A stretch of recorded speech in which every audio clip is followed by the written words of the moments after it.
boy was the son of the greatest hero, but he was treated like a failure. His name was Sungnyeon Gi. He couldn't get into the academy for the gifted because his power was chains, something everyone called useless. His life was a failure. Then suddenly, his sister woke up from a coma and awakened a divine power, but he kept training in the rain until he realized his chains weren't meant to restrain enemies. They were meant to drag monsters straight into the abyss. And so he entered the academy and began destroying all the awakened. A hunter tells everyone to hold on, wondering if it's just him, or if this raid was truly impossible no matter what they did. They desperately ask about reinforcements, but it's already too late for that. Suddenly, a voice cuts through the chaos, telling everyone to get out of the way. Then, a brutal red attack completely obliterates the creature. The other hunters freeze, recognizing who has just arrived. The group's streamer, excited, asks his live audience if they're seeing this. It was Shinbaek Gi, the legend known as the hunter who hunts other hunters. The streamer films everything, saying it's the first time he's ever seen him in person. The scene shifts to his son, who thinks of his father as a family myth. He complains, wondering what kind of father just disappears on graduation day. A friend walks up and asks why he's just spacing out all alone. The friend asks about his parents, but he says neither of them could make it. The friend then asks if he can take a quick picture of them with his family. He takes out his phone and frames his friend,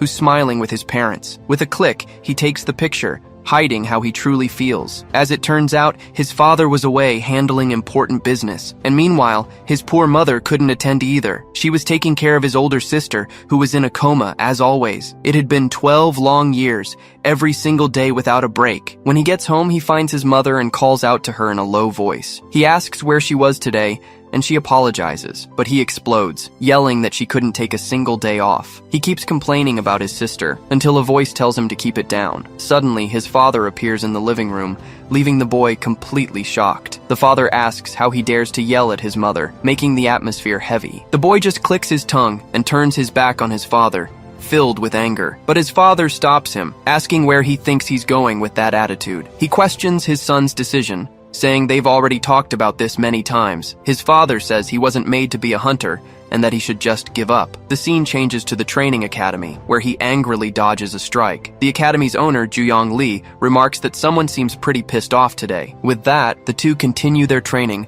exchanging heavy blows with wooden swords. Seungyeon then retreats at an incredible speed, creating some distance between them. He then summons a blue mana chain, leaving his master very surprised. He leaps and throws the chain with all his might, trapping his opponent's sword. The master seems to have been caught, looking at the chain that ensnared him, but with a surge of energy, he shatters the chain into pieces, shocking the boy. Juyong lunges forward and lands a powerful blow, knocking the boy to the ground instantly. He stands over him, admitting with a smile that he was almost caught. Lying on the ground, Seungyeon is told that his chain is weaker than something from a discount store. The master even taunts him, saying he might fight better without using his powers. The scene shifts to a Chinese restaurant, with the master telling the boy to take a break. Seungyeon complains, saying he doesn't feel right eating on the dime of a bankrupt academy. The master informs him they'll train more after lunch, which confuses the boy. Outraged, he shouts, asking how he can possibly relax while waiting for the results to come out. He explains that he faced incredibly strong people who could shoot fire and destroy everything. Compared to them, he felt like trash and says he'll never become a hunter. He thinks that if he wants his father to notice him, he needs to do something. Dejected, he concludes that he has to get a move on and fix his situation, but his master interrupts him, telling him not to say such things. He advises the boy, saying that a family should be a place of peace. The scene changes to a rainy day, with a man giving an angry speech. We learn that it's been a century since monsters arrived on Earth. The man talks about the returnees, people who have come back from other worlds. He then screams into the microphone, making his thoughts on these people crystal clear. The speech declares that this was never their home, and it never will be. As he speaks, his master's words about having a peaceful home echo in his mind. While the man yells for the returnees to leave, his phone vibrates. On the screen, a text message informs him that he has been rejected from the Hunter Academy. Reading the message in the rain, he thinks hatefully, "To hell with them all!" His master's voice echoes in his head, and he throws his phone to the ground in a rage. He screams that every new day on this planet is already a hell of its own. He continues,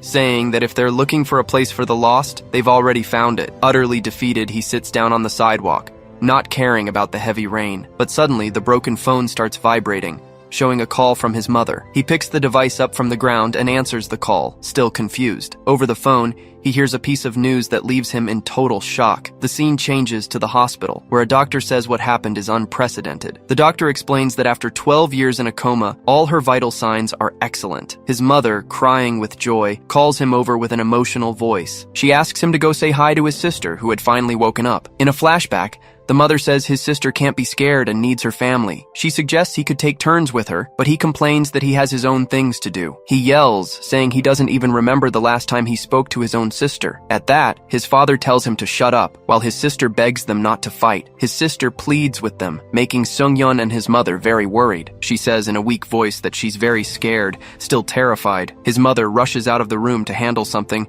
leaving him speechless. In the end, he felt like he had nowhere to run. He ended up agreeing to spend 3 days a week at the hospital with her. His mother thought this would bring the siblings closer, but the atmosphere was tense, so he would just sit there and read, trying to ignore her presence in the same room. But even so, he couldn't stop training on the street every day. The academy's rejection was still on his mind, motivating him to get stronger. He then heads back to the hospital, thinking none of it would matter in the end. But when he enters the room, the bed is empty and the window is open, startling him. Outside, his sister was sitting alone on a bench in the dark. He runs up, yelling her name, which makes her jump back in fright. He asks what she was thinking, and she says the room felt stuffy. Seeing her like that, he invites her to go with him, saying they won't be long. The two sit on the bench in silence until his sister calls his name. She then asks why he hates her now, leaving the boy completely speechless. The girl explains that he just seems meaner than she remembered. He gets defensive, saying that was 12 years ago, and he doesn't even remember. With a sad look, she just says she figured as much, lowering her head. She vents that everything has changed and she can't even go back to school anymore. Clenching her hands tightly,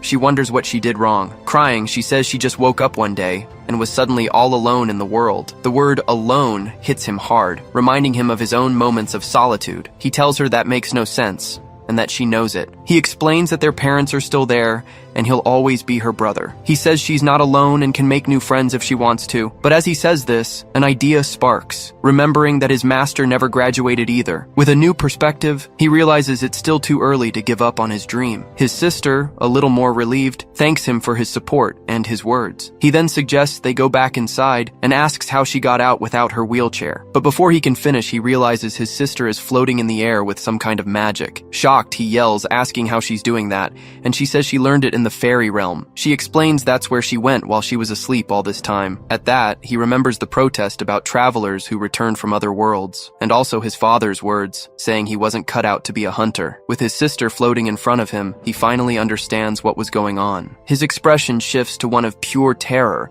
as he realizes his sister is a returnee. In a flashback, their mother shows up, looking really concerned. She complains that it looks like they've been rolling in the dirt, and they both confirm. Then she says, "Playtime is over for today because it's bath time, but people always think there will be another day. But the future is completely uncertain, and there's nothing we can do about it." Their life was normal, with their mom always taking care of everything. They would have dinner as a family and then watch TV until they fell asleep on the couch. Lying in bed, the sister was already thinking about what they would play tomorrow. She was so excited she could barely wait for the sun to rise. But that very night, something completely magical and unexpected happened to her. A being of light appears in her room, calling her little friend with a smile. The creature then informs her that she has been summoned to be the savior of that realm. And just like that, she ended up in the fairy realm, where she went on grand adventures. But in the end, she was lost in time for 12 long years to everyone. The doctor then confirms to the parents, explaining that their daughter is a returnee. The agent explains that the bracelet on her arm is meant to contain the powers of the awakened. He then asks her to tell him what the fairies taught her in the other world. She says she learned a little bit of everything, from magic to how to survive there. The man is surprised and asks for more details about their so-called queen. The girl explains that the queen was evil,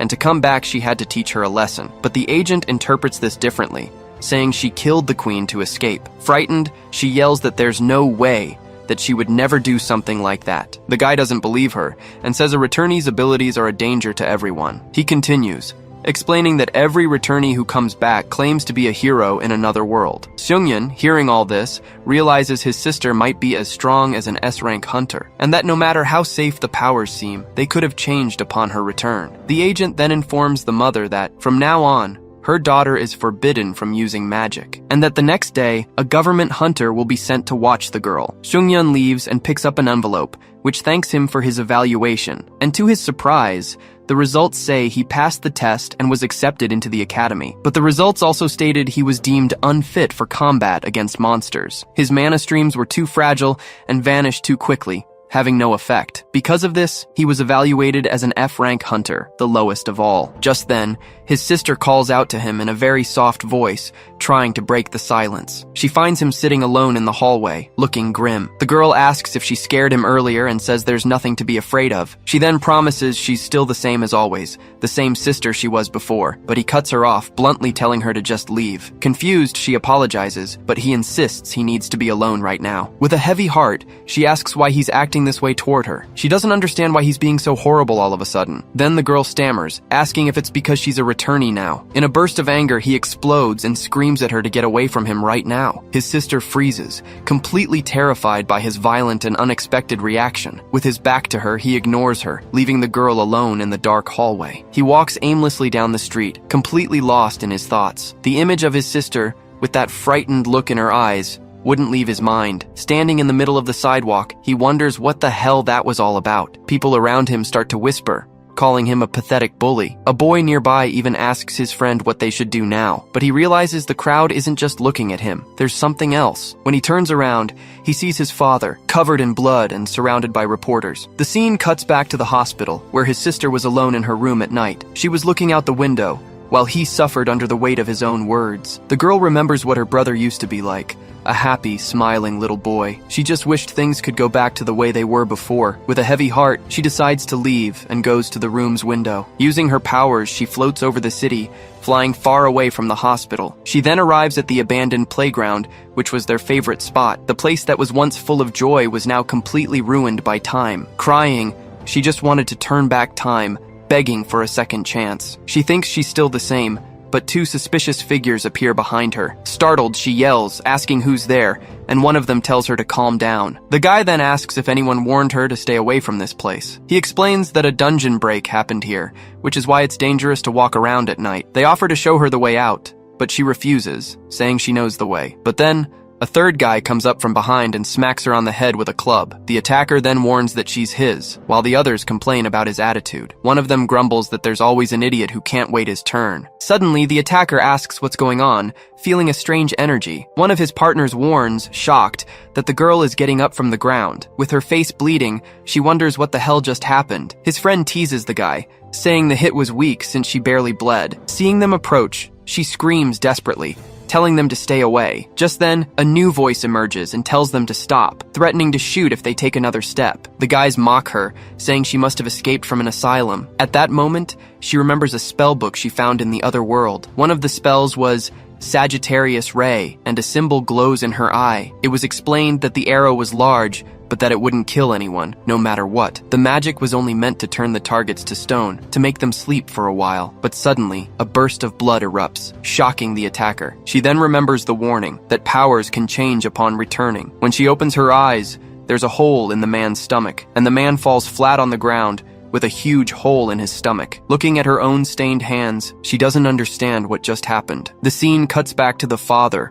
who was holding the streamer, all bloody and injured. In the crowd, people were whispering about the famous NewTube streamer. He then overhears someone wondering if the guy had just died right there. His father was surrounded by the police, while Sungyeon watched from a distance. And on the ground, a body covered by a sheet showed the gravity of the situation. Just then, his father spots him and asks what he's doing there, away from his sister. With his face still stained with blood, he faces his son with a serious look. He then asks if this is the first time his son has seen a dead body. The father replies, 4 out of 10, leaving the boy completely confused. He explains that this was the mortality rate for hunters last year. He continues saying that many get injured or quit because of the trauma. He says that in the end, they're all just meat for the grinder. No exceptions. With a pained look, he asks if this is the world his son wants to live in. The boy is speechless, trying to say something to his father, but his father cuts him off, saying he doesn't have and never had what it takes. Back at the hospital, the night felt heavier and quieter than usual. He stands there,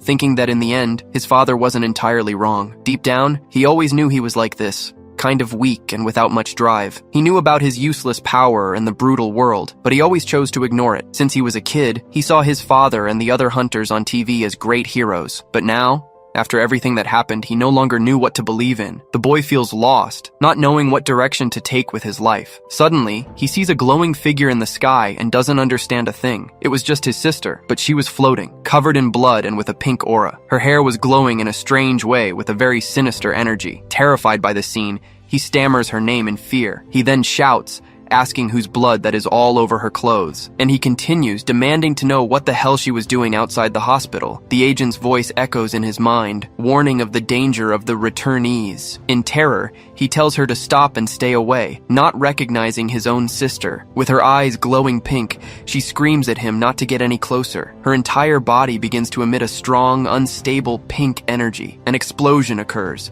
drawing the attention of everyone at the hospital. An emergency announcement warns that the hospital is under attack by someone. His sister loses control, and a dark portal appears behind her, pulling her in. He yells, asking what she thinks she's doing with all this chaos, but she can only beg him to stop her, unable to control herself. Desperate, she screams that she doesn't want to kill anyone, as the portal sucks her in. He reaches out his hand and she screams for him to stop, but it's already too late. The announcement explains that using powers like this in public is a serious crime, and the penalty for it is to be hunted down and killed without a second thought. He panics, knowing the police will arrive before his father does. An idea strikes him, and he wonders if there's a way he can help. Looking at his own hands, he doubts he has any chance against her. With his useless powers, he knows he can't do anything to save her. He thinks about just leaving, convincing himself that it's not his fault. With his face bleeding, he tells himself there's nothing he can do. A younger, more innocent version of himself appears in his mind, looking at him, but seeing the chaos, a new determination appears in his eyes,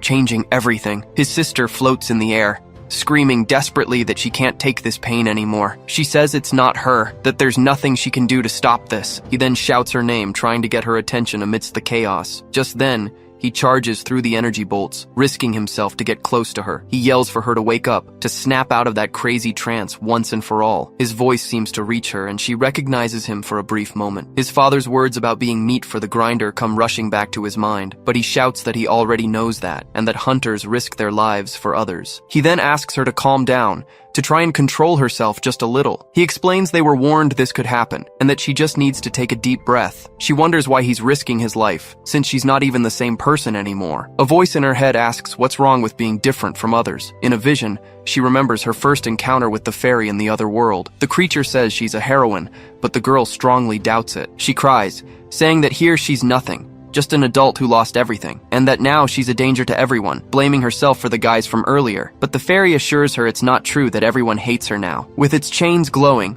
the creature explains what it takes to be a hero. It's about risking your life to save someone even when you're terrified. The fairy then says that her home is here, and this is where she truly belongs. As the chaos subsides, he hugs his sister on the ground, surrounded by the police. He holds her tightly in his arms as she cries uncontrollably, relieved. He remembers when he was a child, and deep down, he always knew he could. But suddenly, his father's figure appears among the police officers and calls out to him. From a distance, the newcomers watch, not understanding what the boy just did. We're told something terrible happened, but the police made sure to cover it up. And behind it all, another, even quieter story was unfolding. We see So-yeon alone in her room, a place filled with trash and bloodstains. A guard then opens the cell door, announcing that her visitors have finally arrived. She then walks down a white hallway, escorted by a guard and 2 other people. So-yeon could only think of her mother, who had cried so much during their last visit. She then arrives at the visitation room, unsure of what to say or how to act. Suddenly, she looks up and sees her father,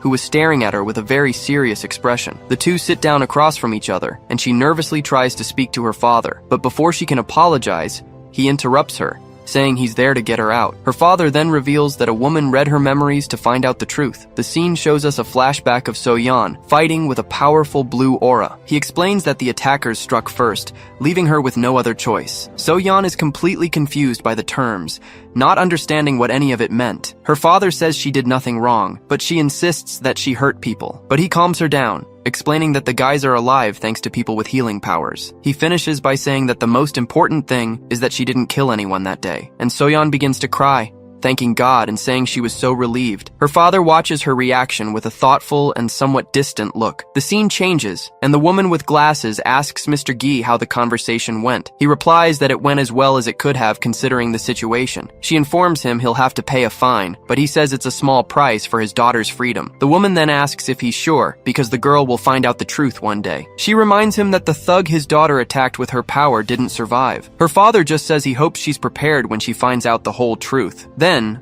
the woman changes the subject, saying she has something to give him. She hands him some papers, explaining they are some of his daughter's documents. But as he reads, his face fills with rage, and he asks who did this. Furious, he crumples the paper and asks who sent this garbage. The scene cuts to a guy with long hair, casually opening a bag of chips. We then see Sung-yeon unleashing his chain power, his face full of rage. He fires a chain of energy, trying to hit the cans on the target, but he misses again, and the man on the bench scoffs at his miserable failure. Sung-yeon asks his friend who the weird guy is, and he says he has no idea. Ji-hyung then says he has bigger problems, but Sung-yeon shouts that he is the problem. Ironically, the man asks if he's distracting him, and the boy immediately confirms it. He then asks if the kid is going to complain like that to monsters in a real battle. He continues, saying this is nothing compared to the dangers of a real dungeon, and with a smile he says that if the kid fails, it'll be all on him. Sung-yeon gets annoyed and asks if they know each other from somewhere. He yells that the guy has no idea how much he trains to be saying things like that, but Ji-hyung calmly replies that he's already seen everything he needed to. He turns around and admits the boy is athletic,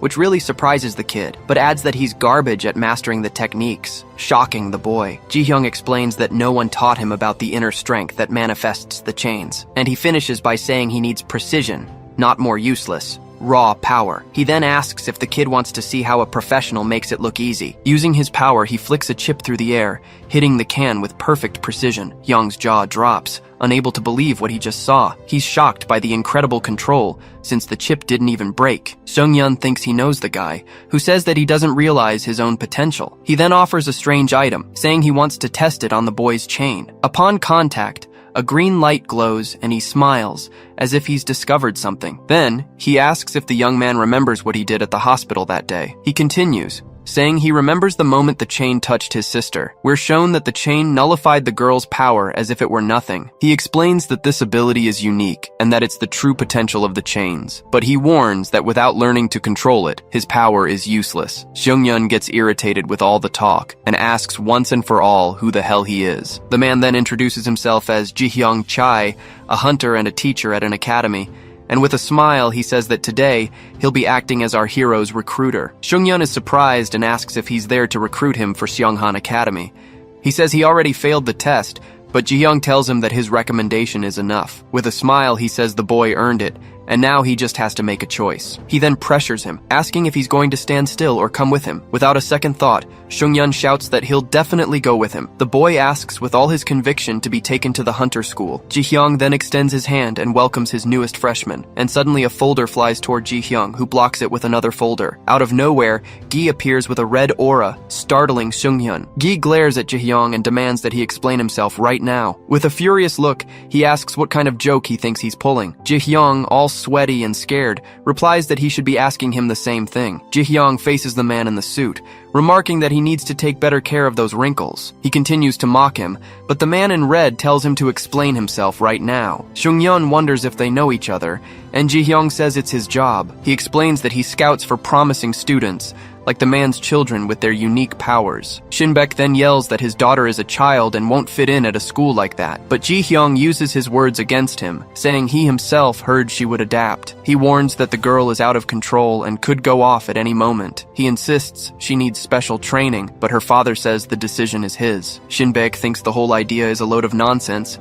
and dismisses the matter with disdain. Then he turns to his son and tells him he simply doesn't have what it takes. He continues, saying that rookies with good intentions always end up paying with their lives. Sung-yeon hears all this and is completely devastated by his father's words, but Ji-hyung shouts that he's wrong and tells him to guess again about the boy. He defends the young man, saying he saw his courage when he risked everything for his sister, and he confronts the father, asking if that isn't the grit a hunter needs. But his father retorts that he doesn't see courage, only pure arrogance. He then asks what made the boy think he could control his sister. Sung-yeon tries to explain, saying that if he hadn't done anything, something bad was going to happen. But Shin-baek says it was all luck, as he had the power to stop her. He questions what will happen when his luck runs out, and what good a corpse is. The father adds that the competition at the academy will chew him up and spit him out. Ji-hyung takes offense and threatens to sue, but Shin-baek just tells him to say hi to the dean. The boy is crushed, wondering why his father has to be this way. He just wanted, for the first time in his life, for his dad to say he was proud. He clenches his fist tightly, thinking about why no one can see his worth. With a lost look in his eyes, he holds his arm,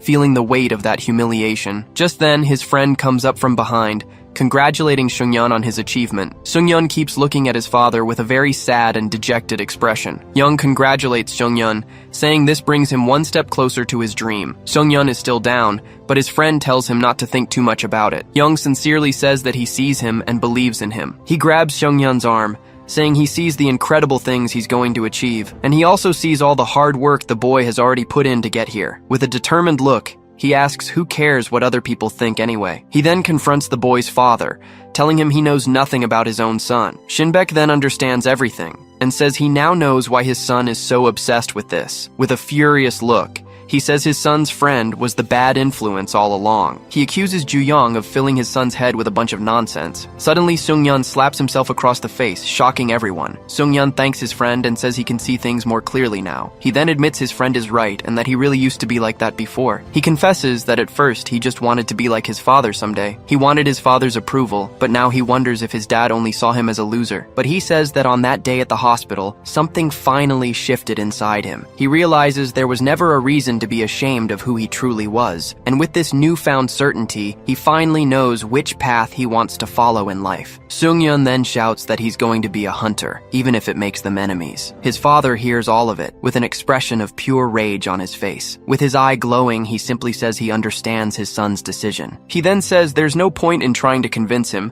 leaving the boy speechless. But suddenly, he tells him to do his best, surprising everyone. Seungyeon is completely shocked, not understanding his father's unexpected reaction, but he warns that the boy will see that this was never the right path for him. At that, he lays down the first condition. Seungyeon must join the student council, and he threatens to drag him back home if he fails in less than a year. The second condition is that he must do everything to keep his Soyeon safe. He explains that with her unstable powers, it's better for her to go to the academy too. His task is to make sure she adjusts, or he himself will bring him back. Then he asks if his son accepts the task, and Seungyeon agrees on the spot. Shin-baek then lets go of the boy, who is visibly relieved by the gesture. Seungyeon mutters that he thought he was toast, still feeling the fear from that moment. As his father was leaving, Ji-hyung runs up and calls him over to talk a bit more.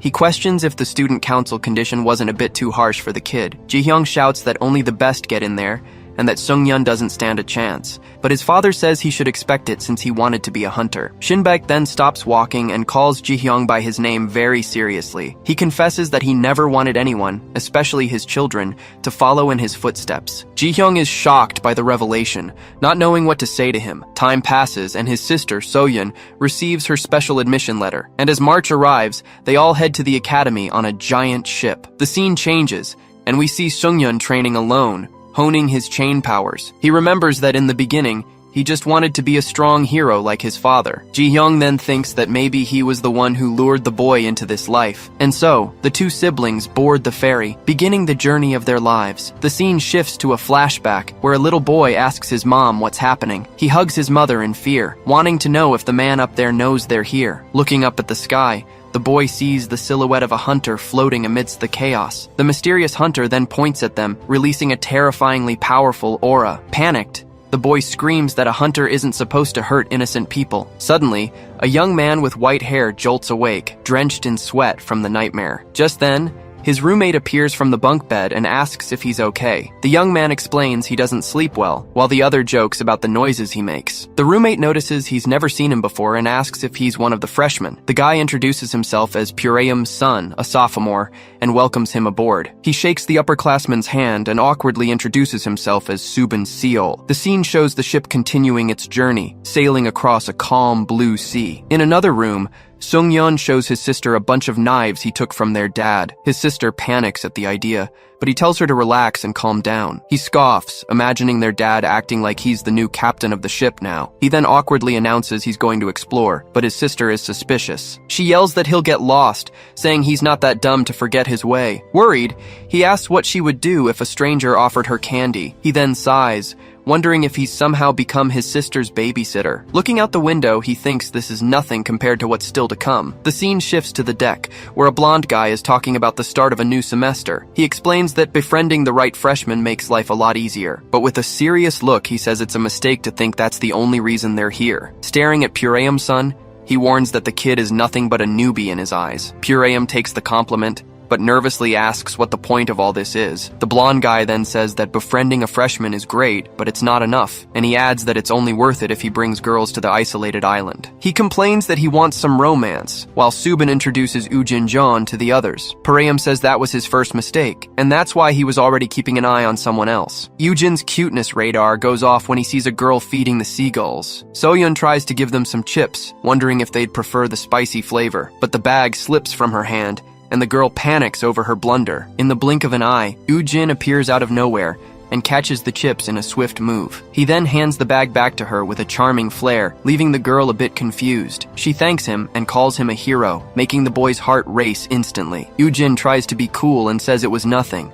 but she doesn't understand his response. We're told the seafood-flavored chips never made it to the seagull's stomach, but they definitely found a direct path to that poor guy's heart. Worried by the look on his face, she asks if she needs to call a doctor. He then changes the subject, asking if she's new too and what class she's in. From a distance, Subin comments that the pickup line went well, but Pureum isn't so sure. He says she's still around, but it doesn't look like it's by choice. Then, Pureum explains that Ujin was held back because the academy doesn't mess around with grades, and he adds that many of them paid the full tuition again just for another shot. Subin remarks that those guys must have money to burn, but Pureum reminds him that a Sunghan diploma opens a lot of doors, hence the effort. At that moment, Subin has a quick flashback of the strange hunter from his nightmare, and he says seriously that, from what he's seen, not all of them deserve to be called hunters. Pureum stays quiet, just watching his friend with a very curious look. Suddenly, he notices Ujin and Soyeon heading to a more hidden spot. He then calls Subin over to check out what those two are up to. The scene cuts back to room 105,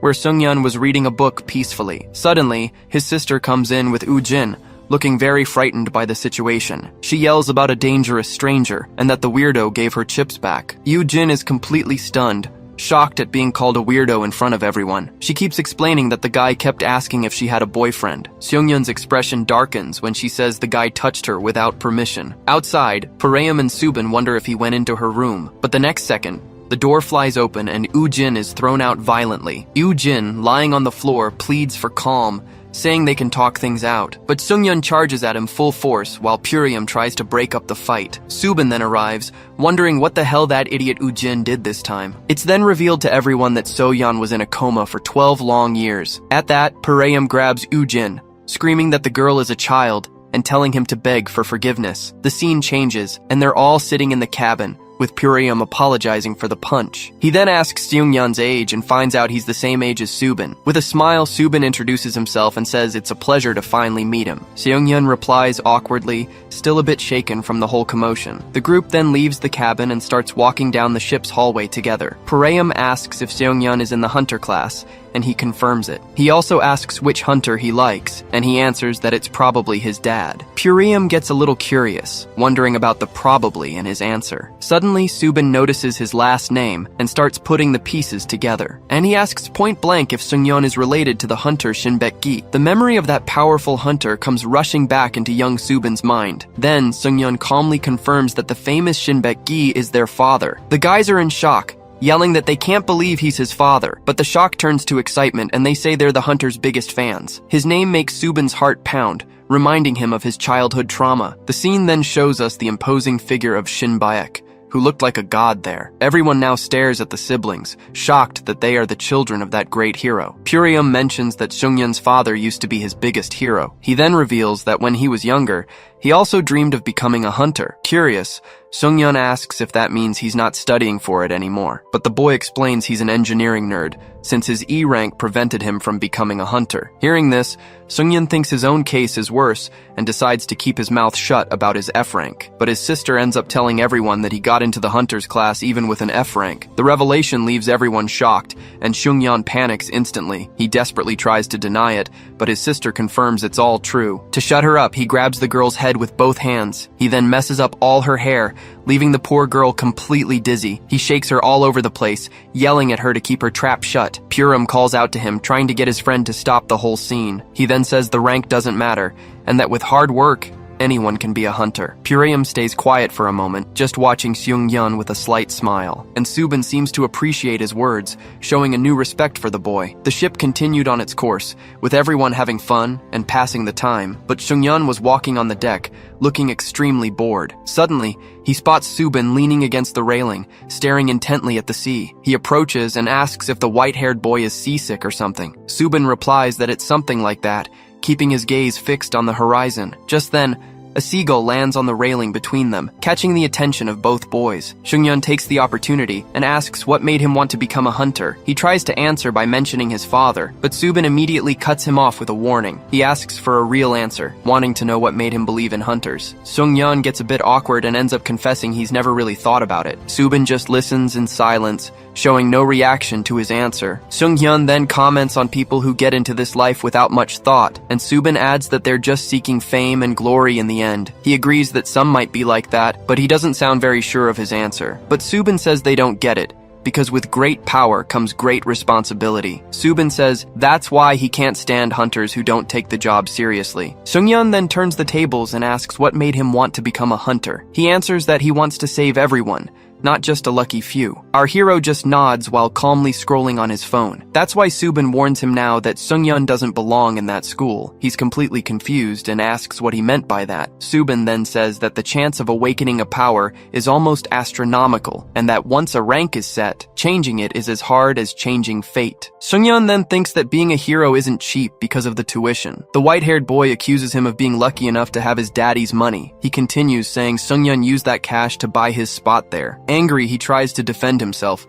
saying his power just manifested late, but Subin immediately retorts that it has nothing to do with effort. He explains that the power was just hidden, and he was just lucky enough to unlock it. Subin then mocks him, saying that maybe his power is special and that's why he got recommended, but he warns that in the end, they're all in the same boat, just going with the flow, and he adds that everything is decided by pure luck no matter what they do. Seung-yeon gets annoyed with this talk and tells him to stop with that anyone can be a hunter story. At this, Subin explodes, saying that some people work themselves to death but still have to give up. The scene flashes back to the moment Seung-yeon said the rank didn't matter. Furious, Subin says Seung-yeon is more of a child than his sister, and Seung-yeon lunges at him with everything he's got. But before the punch can land, an invisible force appears and blocks the attack in midair. The sound of the impact startles everyone. Subin makes up an excuse, saying Seung-yeon got carried away and fell. Lying on the ground, Seung-yeon is confused, not understanding what the hell he just did. He then remembers that something appeared out of nowhere and deflected his fist in an instant. Subin taunts him, saying he just gives the hunter community a bad name. He turns his back and gives a final warning, telling him to never dream of it again. But suddenly, chains of blue energy shoot up from the ground and bind his feet. Another thud startles everyone, and Soyeon asks if they're throwing banana peels around. Fallen on the ground, Subin complains that his leg hurts a lot because of the attack. Seung-yeon then questions if he thinks it was just luck that got him into that academy. Subin agrees sarcastically, saying maybe he won the lottery that day. But Seung-yeon yells that it doesn't matter how, and asks who he is to judge his right to be there. He warns that Subin can say whatever he wants, but nothing will make him give up. With a smirk, Subin warns that with his rank, it'll be easy to make his life hell. So our hero challenges him to a showdown, tonight at midnight. Night falls, and a heavy rain pours down on the ship as it sways with the waves. Soyeon hears a voice in her dream, promising they will one day meet again. Suddenly she wakes up startled, her eyes filled with tears from the dream. She sits up in bed, rubbing her eyes, and tries to calm down, thinking it was just a weird dream. But a sense of worry washes over her, and she wonders where her brother has gotten to now. So she heads out into the dark hallway, looking for Seung-yeon with her phone in hand. Out of nowhere, a blonde boy appears and startles her, making the poor girl scream. He tells her to be quiet and asks what she's doing out here in the dark. The girl gets defensive and asks what the three of them are up to as well. Yoojin then replies that they're heading to someone else's cabin to meet up with the crew. He seizes the moment and invites Soyeon to join them at the party. Pareum questions if she'd want to, but Woojin says it's a chance for her to meet people. Excited by the idea, she accepts right away, completely forgetting about her brother. Woojin then opens the door, announcing that they've arrived to join them. A guy in the middle was telling a story, saying they should have seen the look on the loser's face. A pink-haired girl then spots them and tells them to come in and join the party. Woojin freezes at the door, not quite sure how to react to the situation. He tries to turn back and leave, but a friend stops him and asks what's wrong. He complains that no one told him that girl would be there, making him really annoyed. But Soyeon doesn't even notice the drama and is just thrilled by the amount of snacks. Parayam tells Ujin to stop the drama, since he was the one who invited her. The upperclassman then calls Ujin over, telling him not to just stand there and to come sit with them. He ends up giving in, thinking that whatever happens, happens. Ujin then introduces Soyeon to the girl, saying she's one of the new students. With a smile, the girl gives a friendly hello to everyone in the room. The upperclassman gives a somewhat forced smile and says, the pleasure is all hers to meet her. Puriam watches the whole interaction with a very suspicious look on his face. He then asks Soyeon about her brother, and she says he was already gone when she woke up. At that, he remembers that Subin also disappeared, and that something strange happened on the deck earlier. Parayam wonders what's going on between those two as the rain continues to fall. On the court, Sungyun asks Subin what he wants, standing under an umbrella. He then makes fun of Subin's outfit, who was wearing a very large raincoat. The boy replies that it's a poncho, and Sungyun says sarcastically that he already knew that. He then asks if Subin is going to fight like that, and he confirms, because of the rain. Sungyun retorts that his umbrella is even less practical for a real fight. The two of them stare each other down with hatred, ready to start the fight at any moment. Subin can't believe the kid's audacity, and asks if he's being serious. With that, he summons a cube of water, showing that he's also ready to fight. Our hero then manifests his energy chains, unintimidated by the power display. Subin explains that with the rain and the sea, his water spirits become stronger. Sungyun breaks into a cold sweat, realizing he's at a huge disadvantage here. The white-haired boy warns him that he'd better give up before he gets hurt. But Sungyun throws the umbrella aside and says he's the one who started all this. Subin then closes his eyes and tells our hero to do as he wishes. Subin's water cube then changes shape, leaving our hero very confused. Then he unleashes a giant wave of water, coming straight for Sungyun. The attack nearly hit him, but the protagonist dodged at the last second. Subin is surprised by what he sees, as Sungyun prepares to attack. Angrily, he attacks with his chains, spinning them for a powerful blow. But Subin defends himself with the water and says his attack wasn't half bad, and with a single blow he shatters our hero's chains, calling him a loser. He continues to mock him, saying his trick is weaker than a bicycle chain. Sungyun then realizes he's using more than one water spirit at the same time. The white-haired boy says the chains are as useless as Sungyun himself, and he adds that they can't hurt anyone, nor can they truly protect anyone. With a look of pure hatred, our hero decides he's done playing defense. He then charges at Subin, swiftly dodging the water attacks. As he does, he spins the chain in his hand, preparing to use a new kind of strike. But Subin just smirks, asking if he's going to use the same old trick again. Subin defends against the attacks and asks if he's going to use the same move all night. He then points out that he hasn't even had to move, showing the power gap between them. Tired, Sungyun is left panting, and Subin says this just proves he doesn't belong at the academy. But our hero doesn't care, shouting that he doesn't give a damn if he hasn't moved an inch. With a smirk, he says that's more than perfect for him. Just then, a chain erupts from the ground and snares Subin's feet, leaving him completely surprised. Sungyun then yanks with all his might, and Subin panics, screaming, "Not again!" Sungyun pulls him with full force, and slams Subin right into the metal fence. Subin asks if he's just going to keep using the same move, but Sungyun replies that he will, because it's the only move he knows. Seungyeon stares at Subin on the ground, taunting him that he doesn't look so powerful now, but Subin snaps back saying Seungyeon isn't all that great either. Then Seungyeon tells him to take a look at himself, since he got his ass kicked by a mere F rank. Subin gets furious at the taunt, with nothing to say back right now. He then admits the kid's right, and decides it's time to fight for real. Seungyeon's reaction is one of pure surprise, not understanding what's happening. The scene cuts to Juyong, who yells in shock that it's just too overpowered. We're shown that the character drawn was an SSS rank summoner. A girl comments that he got really lucky, but he replies it was just beginner's luck. Soyeon then asks Parayam what game this is, and he finds it strange that she doesn't know it. She even compares it to Monopoly, but he explains it's a game only for the awakened. The game scans your abilities to create the character, and just then, they call Purium to play. He approaches the table,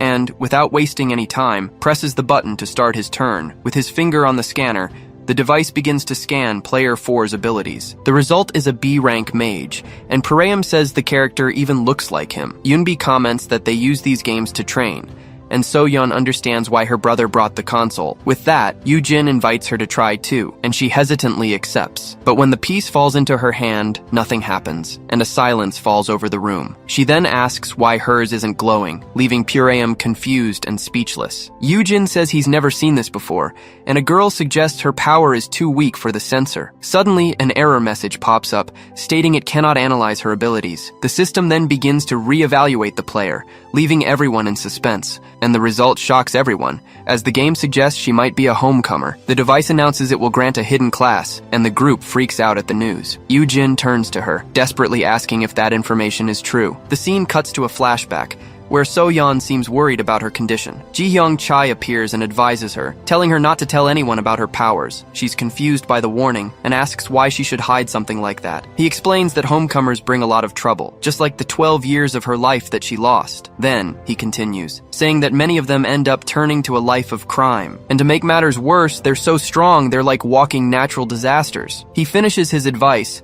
saying that society doesn't look kindly upon homecomers. Her classmates would find out her secret, and that would put a giant target on her back. The scene returns to the present, with So-yeon remembering the warning and getting very nervous, but Woo-jin approaches her, excitedly asking her to spill the beans. He explains that he's curious, and wants to know what it's like to be taken to another dimension. The others agree, and the game reveals her class, a dragon hunter. She then asks if it's okay, even though she's a homecomer with powers. One of the girls answers with her mouth full, saying it's totally cool with her. So-yeon gets emotional, seeing that they don't care about her condition. She bows slightly, asking if they really think it's cool and interesting. Since the mood has lightened, she decides she can share her story. Another girl asks if it's true they have to defeat a demon king to come back, and she continues, saying it means she's not afraid to get her hands dirty with blood. The mention of blood triggers a dark and terrifying memory for her. The scene then changes to a basketball court, with heavy rain pouring down, and from someone's hands, a liquid starts to drip onto the ground, creating a suspenseful atmosphere. Subin stands up, admitting he knows what it's like to have more skill and still lose. And even with all the strategy, he still ends up on the ground, because he's not good enough. Seungyeon gets up angrily, but Subin tells him not to be so hard on himself. He explains that the universe is unfair, and effort can't beat someone who was born with power. While some give up because of a low rank, others get everything handed to them on a silver platter. Subin says this applies to everything in life, because hard work alone has its limits. Subin then warns Seungyeon that the monsters will be much worse than he can imagine. The only thing he'll learn there is a lesson in pain and suffering. But Seungyeon cuts him off, asking if he thinks his father is an S-rank hero. Subin reveals that his father wasn't even an A-rank hunter at the beginning, but he acknowledges that Shinbek achieved more than anyone, clearing S-level dungeons. Seungyeon admits painfully that he hates to say it, but his father saved many lives, and he yells that his father worked his ass off to get where he is, that it wasn't just handed to him. He doesn't care about being F-rank, and tells Subin not to tell him what he can or can't do. Subin then agrees and says that since he knows so much about his father's work, maybe he's heard about the S-rank portal that appeared in Mappo 7 years ago. In a flashback, Shinbek-gi glares at him, irritated, asking where he's going with this story. Seungyeon yells that it has nothing to do with it, but Subin says not everyone died to the monsters. He shouts that he already knows a hunter killed some of the victims that day, and he continues, saying no one holds a grudge for what happened, considering the chaos. Seungyeon tries to defend his father, saying he had no choice in that situation, but Subin cuts him off, shouting and asking if his sister had a choice. He reveals with hatred that she was just a child when Seungyeon's father killed her. The revelation leaves Seungyeon in shock, unable to say a single word. Subin accuses him, saying this isn't some small sacrifice for the greater good. He points at Seungyeon, asking what's the point of a hero who doesn't try to save everyone. The stare down between them grows tense, and Subin says the decision is now his. He needs to hear it from him, to know what he's really fighting for. Subin asks what kind of hunter he wants to be, after all the effort it took to get here. The two of them stand on the court, facing each other in a heavy atmosphere, and suddenly, a mysterious silhouette appears, watching them from nearby. One of the girls says this means So-yeon isn't afraid to get her hands dirty with blood. Pareum tenses up as the girl asks So-yeon if she's right about that. So-yeon is speechless, stammering at the incredibly direct and intimidating question. Desperately, she yells that she really needs to use the bathroom, trying to escape the situation. With her made-up excuse, she stands up in front of everyone to run away, and without waiting for a reply, So-yeon just hurries off, leaving the group behind. The pink-haired girl starts laughing, finding the excuse she used to escape amusing. She then asks Purium where he found So-yeon, but he tells her to take it easy on her. Miju doesn't stop, asking what class the new girl is in, if it's magic engineering. Yujin and Purium explain that she's in the Hunter division, leaving the blonde guy completely surprised. With a wicked grin, Miju comments that things are going to be tough for Soyeon then. She turns to the group, warning them that in the Hunter class, you don't just learn to fight monsters. The scene cuts to Subin, who recalls that hunters are killers who sometimes take lives. Miju reinforces that everyone there knew the rules when they enrolled at Seonghan. The others fall silent, processing the tension that suddenly filled the air. Miju scoffs again, asking if anyone wants to bet on how long the newbie will last. Far from the group, Soyeon wonders to herself, not understanding why she just ran from the conversation. She thinks she could have just said she'd never killed anyone, since it wouldn't even be a lie. But whenever she tries to remember that night, her heart feels like it's about to explode from despair. The image of several fallen people haunts her, and she feels like she doesn't belong there. Amid her anguish, she remembers the fairy and says she misses her. She wonders if she'll be able to make any friends, but a loud noise suddenly startles her. It was the girl from the booth, who recognizes her and waves, greeting her in a very friendly way. The girl introduces herself as Dan Mo, and Soyeon says her name in return, still a bit awkward. Dan Mo asks if she's okay, and invites her to come back, but Soyeon refuses, shaking her head. She says it's a shame, as she was excited to see a secret class for the first time. Soyeon clutches her pajamas, thinking that she tried her best, but now she doesn't know what to do anymore. She vents, saying that every time she looks back, the memories are horrible. At that, Dan Mo reveals that she also almost killed someone once, surprising Soyeon. She confirms it and explains that her powers didn't manifest until much later in high school. Dan Mo says her power emerged out of nowhere in the classroom, and her friends were badly hurt, but she tells Soyeon not to blame herself,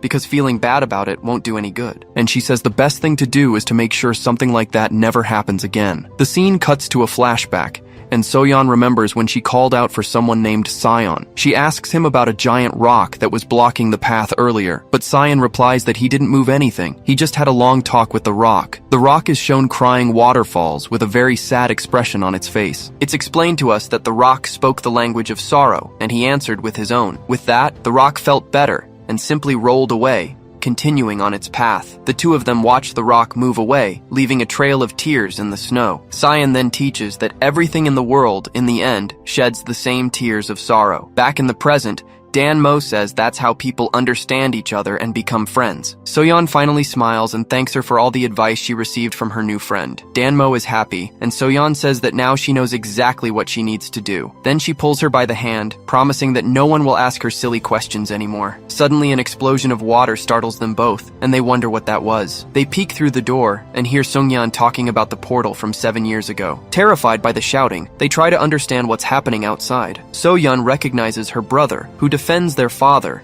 saying he had no choice at the time. But Subin doesn't accept the excuse and gets even more furious with his response. He then yells that his sister didn't have a choice and accuses Sungyeon's father of killing her. The revelation hits Soyeon like a bomb, and she wonders who her father killed. She can't hear clearly and becomes desperate to understand what they're talking about. Then, she puts the pieces together and realizes that Subin is accusing her father of killing his sister. Subin glares at him and asks what kind of hunter he wants to be after everything. Sungyeon remains silent for a moment, reflecting on the question he heard. He starts to answer, saying he wants to be the guy who saves everyone in the end. But he quickly admits that he'd never really thought about it until that moment, and he reveals that his reason for being there has nothing to do with saving innocent people. Sungyeon says that most people there have their own selfish goals, and he says some people are there with the simple goal of making friends at a new school. And no matter how pathetic an objective might seem, like Sungyeon wanting to be a hunter, to that person it's as serious as any other, and no one has the right to judge. Sungyeon then tells Subin that,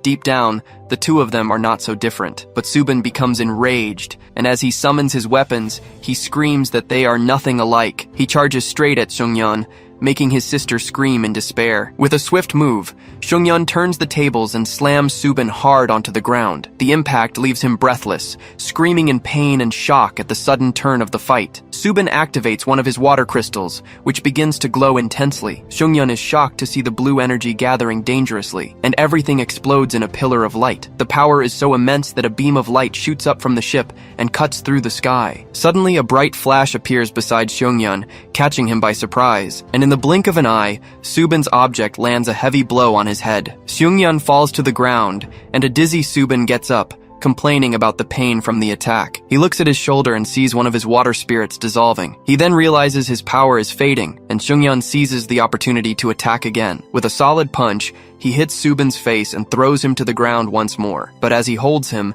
he notices something strange. Subin's eyes are different. He then spots a bracelet on Subin's wrist and understands it's a power restrictor. Subin remembers the exact moment the item was placed on him during the fight, and he wonders how a freshman got such a tool, remembering he took it from his father. With his power sealed, Subin finally collapses, while Seungyeon curses in pain. He then taunts his enemy, saying it's now his turn to eat dirt, but Subin gets up again, and the two resume trading furious punches. The girls watch, terrified, unsure of what to do about the whole fight. Suddenly, a mysterious figure approaches and asks what's happening there. Seungyeon remembers that no matter how pathetic a goal may seem, it's still valid. He lands a punch, thinking that no one can say which goal is better than another. And with another blow, he declares that in the end, the two of them are no different. Subin lies on the ground, wondering if they really are the same in the end. The scene cuts to a flashback of a young Subin floating among his crystals. He sits alone in the middle of a completely destroyed and deserted city, and amidst the rubble, he sees several bodies,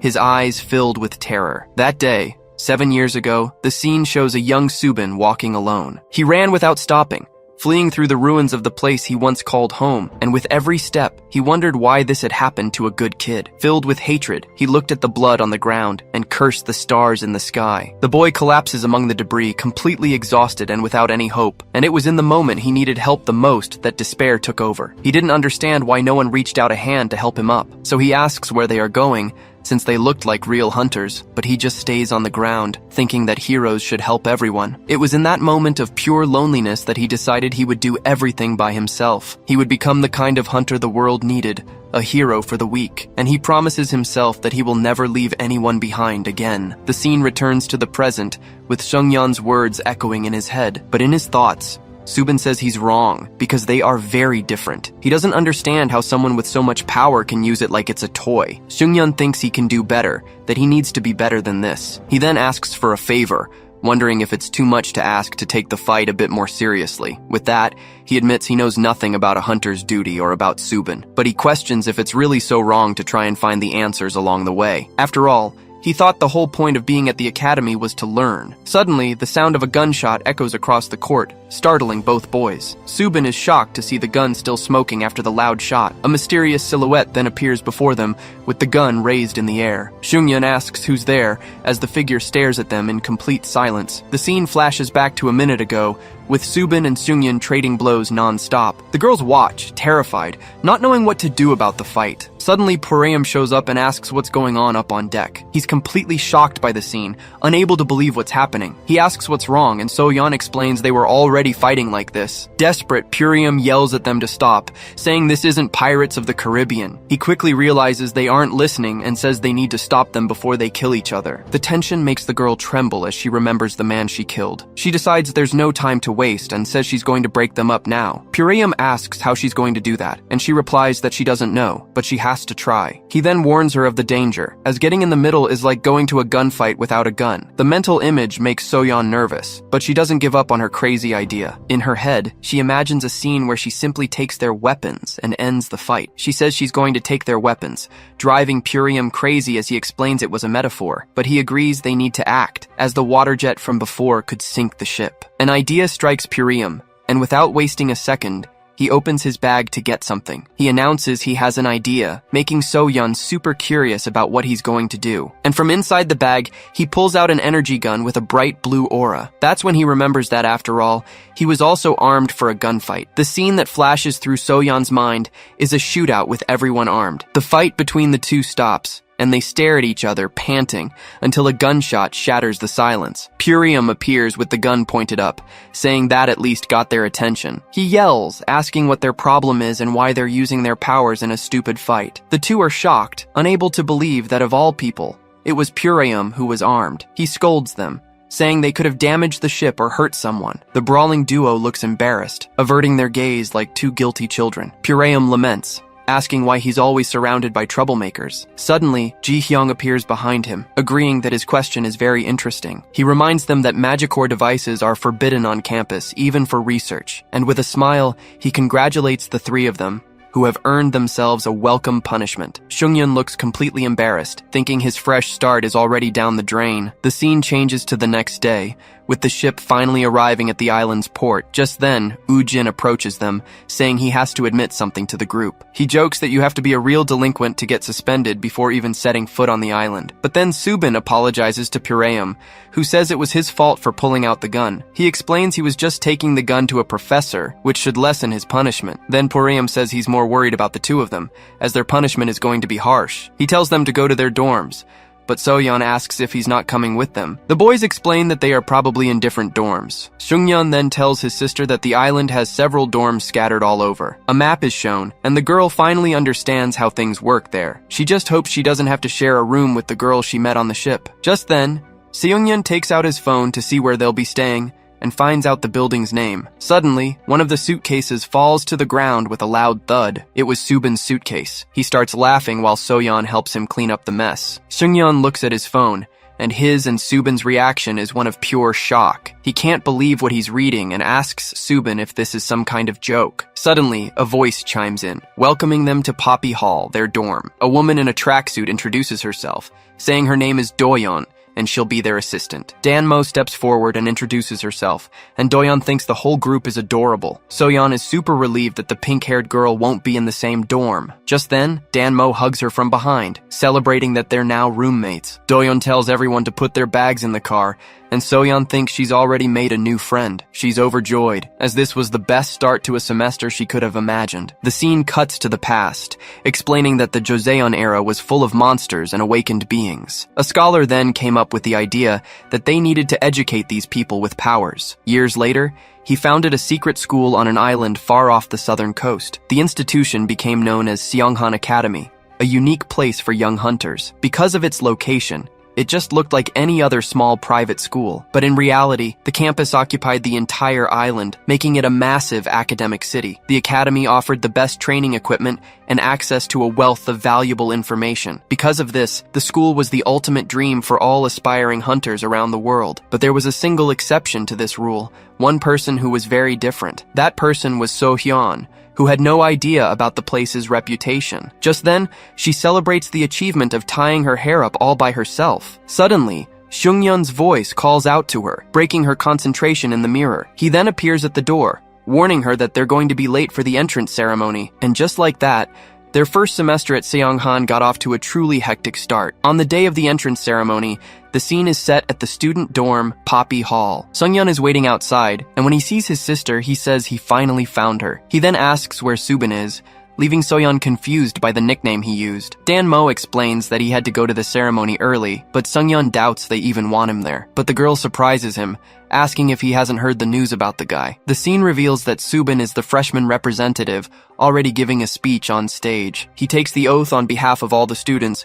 promising to follow the academy's rules. Seungyeon scoffs, remembering the guy got a warning before he even set foot on the island. He then wonders how he became the representative, since he was the one who got in with the highest score. In his thoughts, he recalls that Subin's power would give even an A rank a hard time. If Subin didn't have the restrictor, he admits he would have been badly defeated. And to make matters worse, he remembers the bet he made with his father to get into the council. This makes him determined, as he needs to do whatever it takes to survive in this place. But in contrast, his sister is super excited, beaming at the chance for a fresh start. She can't wait for her first class, thinking it'll be way cooler than elementary school. Doyeon approaches and tells Soyeon that she needs to go straight back to the Poppy Hall dorm. The girl is confused, so the assistant asks if she's even seen her schedule. Seungyeon explains that she didn't finish elementary school, so her schedule is different. Doyeon cheerfully confirms, saying that for now, Soyeon will study with her to get her diplomas. Panicking, the girl asks what that means, hoping it's just for one subject. But the assistant replies that it'll be classes in literature,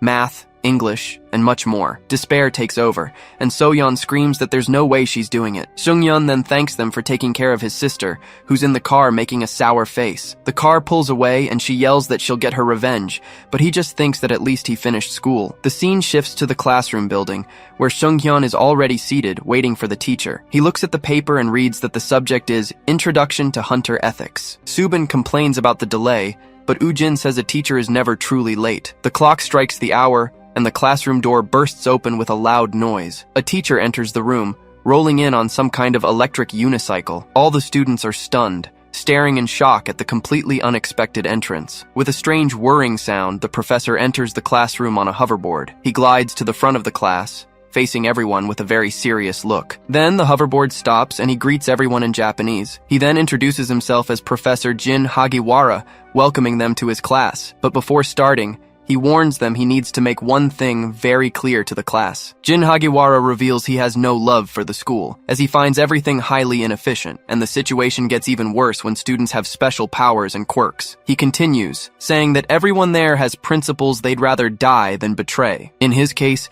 Jin Hagiwara explains that he prefers to be efficient in everything he does, and with that, he uses the topic to ask the entire class a question. He questions why only hunters are sent into dungeons and not the military. The students look at each other confused with no idea what the answer could be. Jin Hagiwara then reveals the answer is because it's the most economical course of action. He explains that the cost of the army would be far greater than the profit from dungeon items. The Awakened, on the other hand, are an investment with a much better return for the government. He concludes that hunting monsters has become an industry because money is the greatest superpower of all. A student reflects that this is why they're called hunters and not superheroes or saviors. But Jin Hagiwara explains that for a hunter, blood and sweat are also precious resources. He then stares at Seungyeon, warning that there's nothing worse than an avoidable death from exhaustion. In other words, a hunter's life depends on good judgment in using their resources. At that, he turns and calls on a boy in the front row, who flinches at the attention. Jin Hagiwara asks his power type, and he replies that he's a matter manipulator. Then he continues the questioning, and the boy answers that his range is about 100 meters. But Jin Hagiwara wants to know about chemical compounds, and the student says he's never tried. The questions about weight and speed continue, leaving the boy completely speechless. With an intimidating glare, Jin Hagiwara warns that on the battlefield, hesitation is death. He explains that you need to know yourself to win, and only then can you create a strategy. Seungyeon tenses up during the class, while Jin Hagiwara watches him with a piercing gaze, and without wasting any time, he points to the boy with messy hair, who becomes the next target. Seungyeon is startled, and Jin Hagiwara tells him to state his ability type. Jin Hagiwara mocks him, asking if he's going to use his right to remain silent. Seungyeon replies that's not it, stammering from the sudden nervousness. He then explains that no one has ever told him what his power type is. The answer leaves Jin Hagiwara furious, with an expression of pure disbelief and rage. Even Subin, who was sitting nearby, is shocked by his classmate's answer. The scene shifts to the hallway, and Subin appears, yelling Seungyeon's name to confront him. He asks what that nonsense in the classroom was all about, but Seungyeon doesn't understand the question. So Subin calls him an idiot, and Seungyeon awkwardly agrees with the assessment, but he defends himself, saying he never learned the technical terms or the jargon. The explanation leaves Subin even more shocked, and he tells the guy to wait a moment. He then asks if Seungyeon really knows nothing about his powers. Losing his patience, Subin calls him a loser and wishes him good luck in a very mocking tone. The other students comment on how rude that was, leaving Seungyeon standing there alone. At that moment, he only wished he had understood the consequences of his own ignorance. In his office, Professor Ji-Hyung Chai looks at Seungyeon-gi with surprise.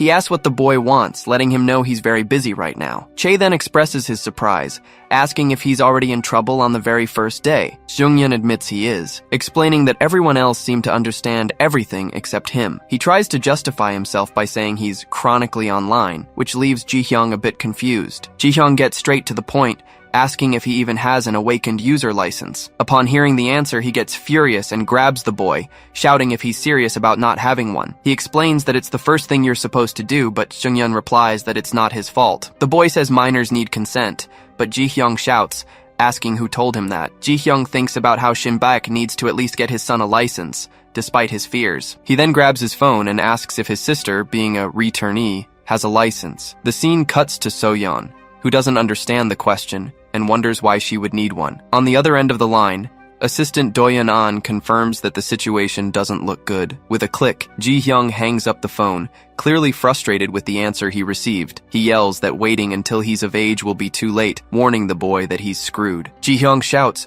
questioning how Seungyeon has trained until now, startling the boy. He replies that he only did physical training because Ju-Young said he wasn't ready for his powers.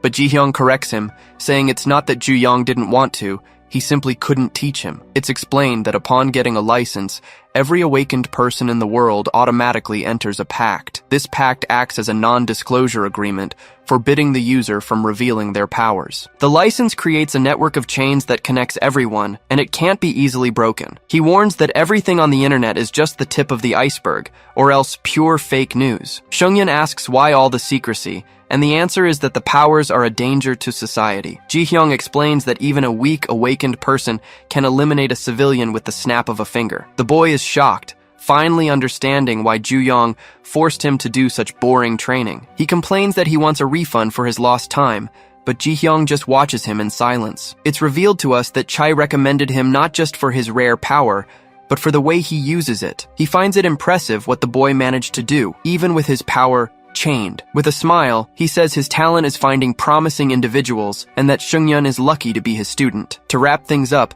Ji-hyung gives him a welcome gift, a small bluish cube. Ji-hyung explains that it's a blue cube, a device used to access the secret network of the awakened. He says he'll send more details later and tells Seungyeon to start studying the material he provided. With a serious look, Chae gives one last piece of advice. Fake it till you make it and don't look lost. He reminds him that in an elite school, it's every man for himself, and asks if he really wants to join the council. Seungyeon breaks into a cold sweat, feeling the intense pressure of the competition within the school. He agrees that he can keep up appearances as the scene shifts to a beautiful mansion. Inside, So-yeon is impressed upon receiving a similar cube, but this one is reddish. She asks Do-yeon if it has games, but the assistant tells her to just press the object. As she does, the cube begins to glow, releasing an energy with strange symbols. The light grows stronger and a screen appears, confirming the identity of student So-yeon-gi. The girl is amazed, crying out in surprise at the information appearing around her. Excited,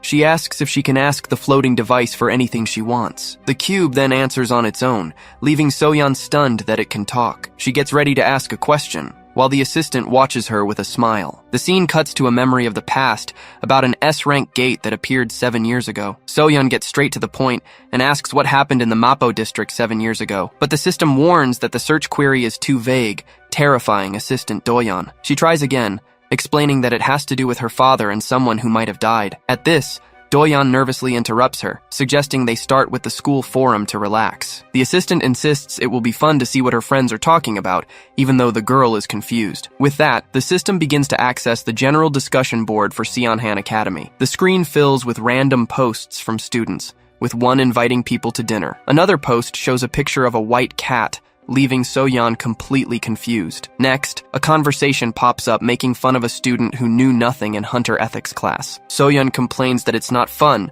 but Do-yeon says it's just normal chatter. Suddenly, a message mocking her brother Seungyeon appears, and she instantly recognizes the name. It says he didn't even know his own type, and her eyes fill with worry. The students question how he passed the exams without a license, making the girl tense. Meanwhile, Seungyeon is walking outside, reading about the 5 types of awakened beings. The blue cube then asks if he wants to investigate, and he questions how that would be possible. The cube tells him to just watch a professional at work, and just then, 2 students appear excitedly. The boy approaches him ceremoniously, asking if he is the famous Seungyeon-gi from the hunter class. With the target identified, he yells for his partner to get the camera ready, leaving Seungyeon confused. Suddenly, a camera is shoved in his face, and the student announces a live broadcast from the journalism club. Before he can react, the guy asks him to put a ring on his finger for just a second. Surprised, the reporter announces that the device is a marvel, while Seungyeon asks if it's a mood ring. The guy laughs and confirms he's as clueless as the rumors said, revealing that it's a detector. And then,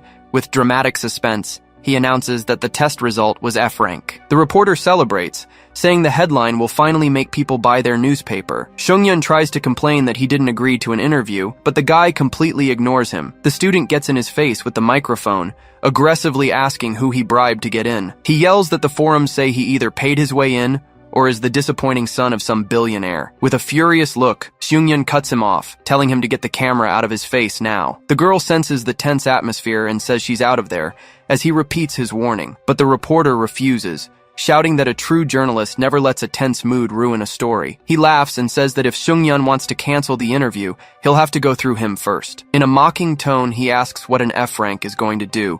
Maybe play the daddy card. His confident laughter vanishes instantly. Seungyeon pines the guy to the ground, who screams that the story is canceled while the girl snaps photos. Seungyeon wonders if this is the kind of person he'll have to deal with from now on. In the distance, the reporter keeps shouting that this is a war crime, as Seungyeon laments the long road ahead. In the classroom, Jin Hagiwara announces that they'll be forming teams of 3 for a simulated hunt. A student approaches Seungyeon, but tells him his team is unfortunately full. Another student also turns him down, saying he's already found a group and maybe next time. A girl then makes it very clear that her team only accepts C-rank members or higher. Seeing he's the only one left, he calls over Jin Hagiwara, not quite sure what to do in this situation. Seungyeon explains that it seems no one in class wants to team up with him, leaving the master thoughtful. Jin Hagiwara then decides that since that's the case, he'll be a one-person team. The boy is completely terrified by the idea, panicking about what's to come. Suddenly, a giant, scary stone monster appears in front of him,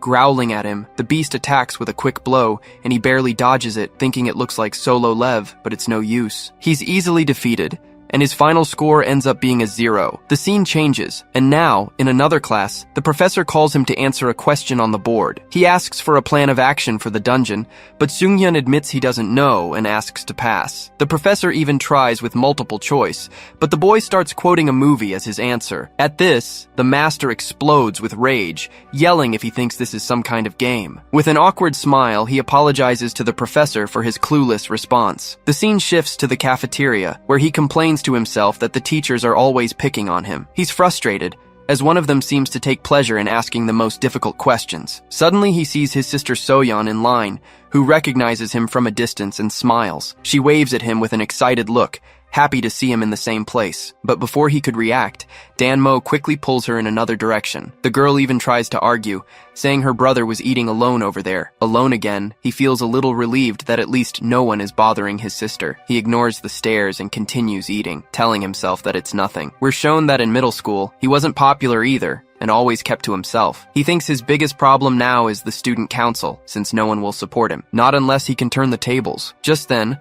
someone approaches his table. It's Subin Seol, who arrives with his tray and asks if he's eating alone again. He sits down and provokes him, saying no one wants a cage fighter like him around. Seungyeon stands up but quickly tells Subin to sit back down, as they need to talk. The white-haired boy then reveals that the topic is about his sister, surprising him. Subin begins to explain, saying his sister isn't having much fun around here either. At this, Seungyeon leans closer to the table, a very worried expression on his face. He asks seriously, telling Subin to start the whole story from the beginning. The scene changes to the previous day, in the monster hunting class, where the girls were fighting. One of the blonde students gets angry and yells at her partner, asking if she was kidding. The partner was Soyeon, who apologizes awkwardly, not really knowing what to do. The girl complains that she didn't use her power or her spear, making Soyeon feel even more guilty. At that moment, Danmo intervenes, asking her to go easy on the new girl. The blonde girl ignores her and walks away, muttering, "Whatever," and leaving the two behind. Awkwardly, Soyeon turns and apologizes to Danmo, while Subin watched everything. Danmo comforts her and says it's okay, as he always helps her. It's explained that she can only do the basics because he protects her in the classes they have together. She thinks that she tries, but she hasn't been able to use magic since that day, remembering the professor's warning. With a painful memory, she shrinks in her chair and wishes she could forget everything that happened. She thinks that she can't stop wondering about the incident from 7 years ago. Her blue cube is no help, and Assistant Anne always changes the subject when she asks. With her eyes heavy with sleep, she wonders if school life is this hard for everyone. Exhaustion finally wins, and amid the classroom noise, she ends up falling asleep at her desk. Suddenly, she jolts awake, realizing the class had already ended and she didn't even notice. She scolds herself for falling asleep, while Ujin also enjoys the end of class. Having not taken any notes, she thinks about asking for help and sees Subin surrounded by people at the front. Seeing how popular he is, she feels awkward and remembers how he helped her before. Just then, the boy notices her gaze and turns in her direction, leaving her frozen. Embarrassed, she runs out of the classroom, leaving Subin confused about what just happened. She stops on a staircase, panting, trying to catch her breath after running away. Looking down, she calls herself a dork again, feeling bad about the situation. But a voice greets her, and she turns in surprise at being called by the same nickname. It was Junil, who appears with a wide smile, seeming very happy to find her there. She recognizes his face, remembering an old and slightly scary memory. He tries to cheer her up, asking if she's down because of the class. With a smile, he offers to lend her his notes, making Soyeon super excited about the idea. Ju-young confirms with a shout and tells her to come with him, and she happily agrees. He leads her to another classroom and from a distance starts shouting Yoonbi-hong's name. The girl turns and asks what he wants, while Soyeon watches, confused. He then asks to borrow her notes, leaving Soyeon shocked, as she thought he had his own. Yoonbi looks uncomfortable and reminds him that last time, he said it would be the last time, but Ju-young explains that the new girl fell asleep, and he just wants to do her a favor and maybe take a look himself. The girl looks sad, almost crying from the pressure he's putting on her. He notices her reaction and asks why she's staring at him, saying he can't fail this year. In a blackmailing tone, he asks if that's what she wants, for him to drop out of school. At this, Soyeon intervenes, saying she doesn't have to show them if she doesn't want to, so she shouldn't feel forced. The guy is left speechless, completely surprised by her sudden action. She says it's mean to force someone to do something, explaining that's what bullies do. With an irritated look, he turns and questions if she, a newbie, is calling him a bully. He gets angry that she's treating him like a thug, but Soyeon tries to explain that wasn't her intention. Then, a student asks if he's ever tried not being a muscle-bound bully, just for a change. The whole class starts laughing and whispering, leaving Ju-young completely embarrassed by the teasing. He then tells her to forget the notes and leaves, trying to escape the shame. But as she turns, he grabs her wrist tightly, holding her in place. Ju-young then demands a thank you, saying that a thanks would be the least she could do. He squeezes her wrist, saying that because of her, everyone sees him as the bad guy in the story. With a furious look, he warns her that she's not leaving until she clears his name in front of everyone. She's terrified and pleads with him, begging him to let go of her arm because it's starting to hurt. Unable to take it anymore, she reacts by slapping him across the face and screams for him to leave her alone. The sound shocks the entire room, and even Soyeon is startled by her own action. He looks at his hands and then his nose, unable to believe he's bleeding from a simple slap. He asks how she managed to make him bleed, and the girl realizes the gravity of the situation. Terrified, he covers his mouth and questions if what she used was her awakened power. He yells that his power is to be as hard as rock, and a weak little slap shouldn't even tickle. Ju-young wipes the blood from his mouth and shouts that now he finally understands everything that's been going on. He accuses the girl of being a returnee, leaving Soyeon in a panic with the revelation. The kids in the class start whispering about it, while Ju-young hides his face in pure frustration. The students get scared, remembering another returnee who caused trouble last year. He yells that all returnees are the same, just using their powers without caring about anyone else. Angrily, he storms off, saying he should have figured it out back on the ferry. But when he tries to punch her, a bluish light barrier blocks the attack completely. The magic shield floats in front of Soyeon,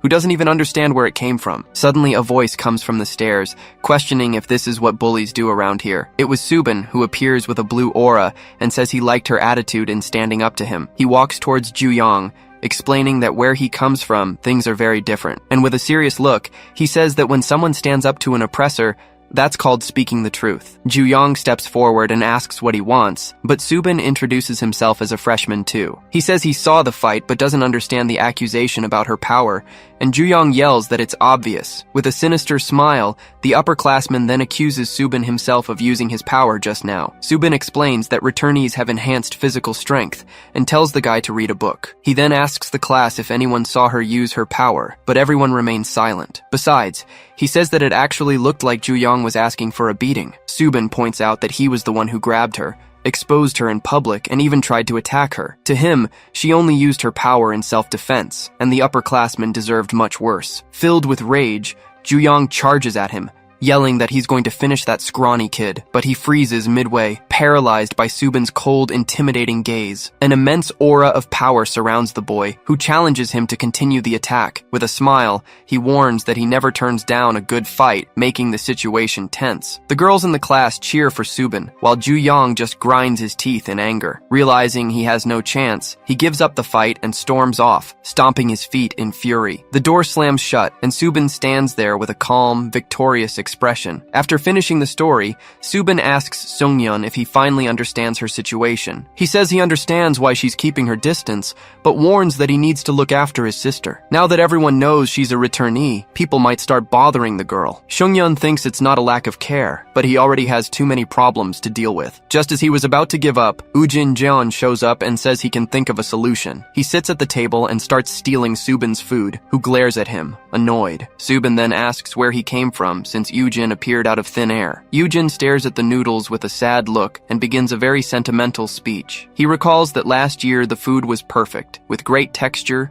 flavor, and a rich broth. Even the lunch lady was a sweetheart, making him think about how things could be. Seungyeon and Subin are completely lost, exchanging confused glances at his rambling. He slams the table as he remembers her retirement, and Subin yells, asking what that has to do with anything. Seungyeon gets annoyed and asks how he got there, but Woojin ignores his question. He then explains that he can help improve Seungyeon's reputation within the school. With a glimmer of hope, he asks how he would do that, since his image is terrible. Woojin tells him to be patient and wait for the open class that's happening in a few weeks. Seungyeon asks if it's like a parents' day, and he confirms it's something like that. But Subin explains it's a fighting event, pitting the freshmen against the upperclassmen. He points out that unlicensed people can't enter, but Woojin says it's not the parents who are coming. In fact, an army of professional hunters will be watching, leaving them both shocked. He details that representatives from guilds and the industry will be there, like a career fair. With that, it clicks for Seungyeon. He realizes this is his big chance to turn things around. He thinks that if he stands out in this event, he can change his reputation at school quickly, but he asks how it all works,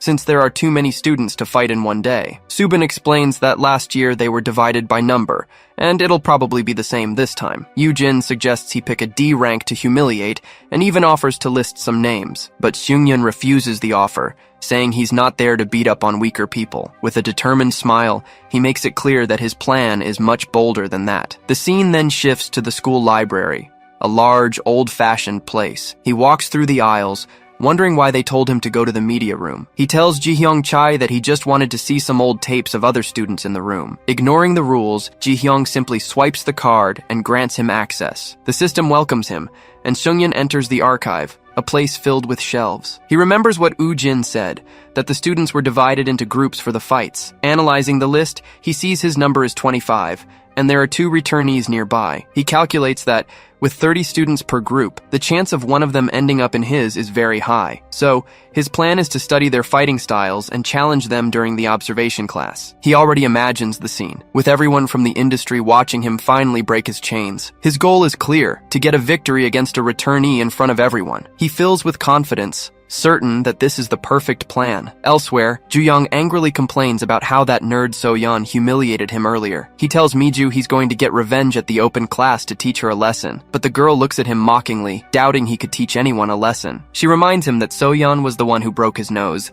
leaving Ju-young speechless. Miju then admits she's not a fan of the girl either, making him agree instantly. With a confident smile, Miju offers to take care of So-yeon for him, which surprises him. He doubts she has a better chance, but Miju confirms it and says she'll want a favor in return. With a serene look, she reinforces that she just needs him to owe her a small favor in the future. Ju-young reminds her that So-yeon is a returnee, and she won't be an easy target, even for her. But with a mysterious tone, she replies that she has her own ways of dealing with this problem. She thinks the returnee status will only make things easier, as we see So-yeon studying. 2 weeks pass, and the scene cuts to Seungyeon, standing in front of a giant door. With a determined look, he braces himself for what's to come as the door slowly opens. He enters a huge arena, where all the other students were already waiting for the event to start. With a focused expression, he thinks that the moment of truth to prove his worth has finally arrived. The scene changes to the school building as the teacher announces the end of the day's class. So-yeon feels frustrated,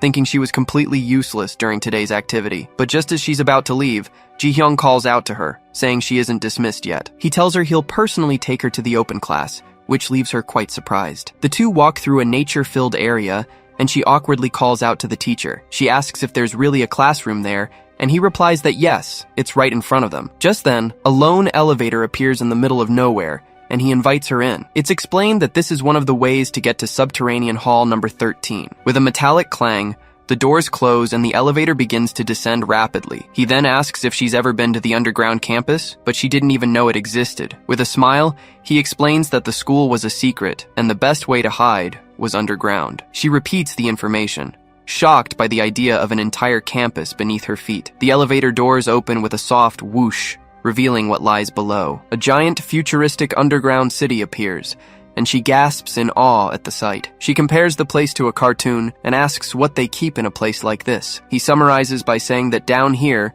they keep everything that's too dangerous for the surface. He lists magical devices, distorted areas, and even monsters captured for research. Suddenly, a deep, low sound echoes from a creature trapped in a pit. Ji-hyung admits that even he doesn't know what's in all the restricted areas down here. A strange object makes a weird noise, leaving So-yeon breathless just thinking about it. The elevator finally stops, and he takes the opportunity to ask a question out of curiosity. He wants to know how she's finding life at Seonhan's school, catching her off guard. In a more serious tone, he asks if anyone has been bothering her or causing trouble. She replies that it's the opposite. She can't seem to make many friends there, but she says at least she has her friend Danimo to always keep her company. Besides, she mentions that Pureum and Yoojin have also been very friendly to her. She thinks Subin is nice, but feels like everyone else seems afraid to get close. She figures it's because of the fight in the cafeteria, where she accidentally hurt a guy. Her biggest fear is accidentally hurting someone else at school, or worse, that she might lose control and repeat the tragedy from her past. Ji-hyung comforts her, telling her not to worry about those things right now. With a smile,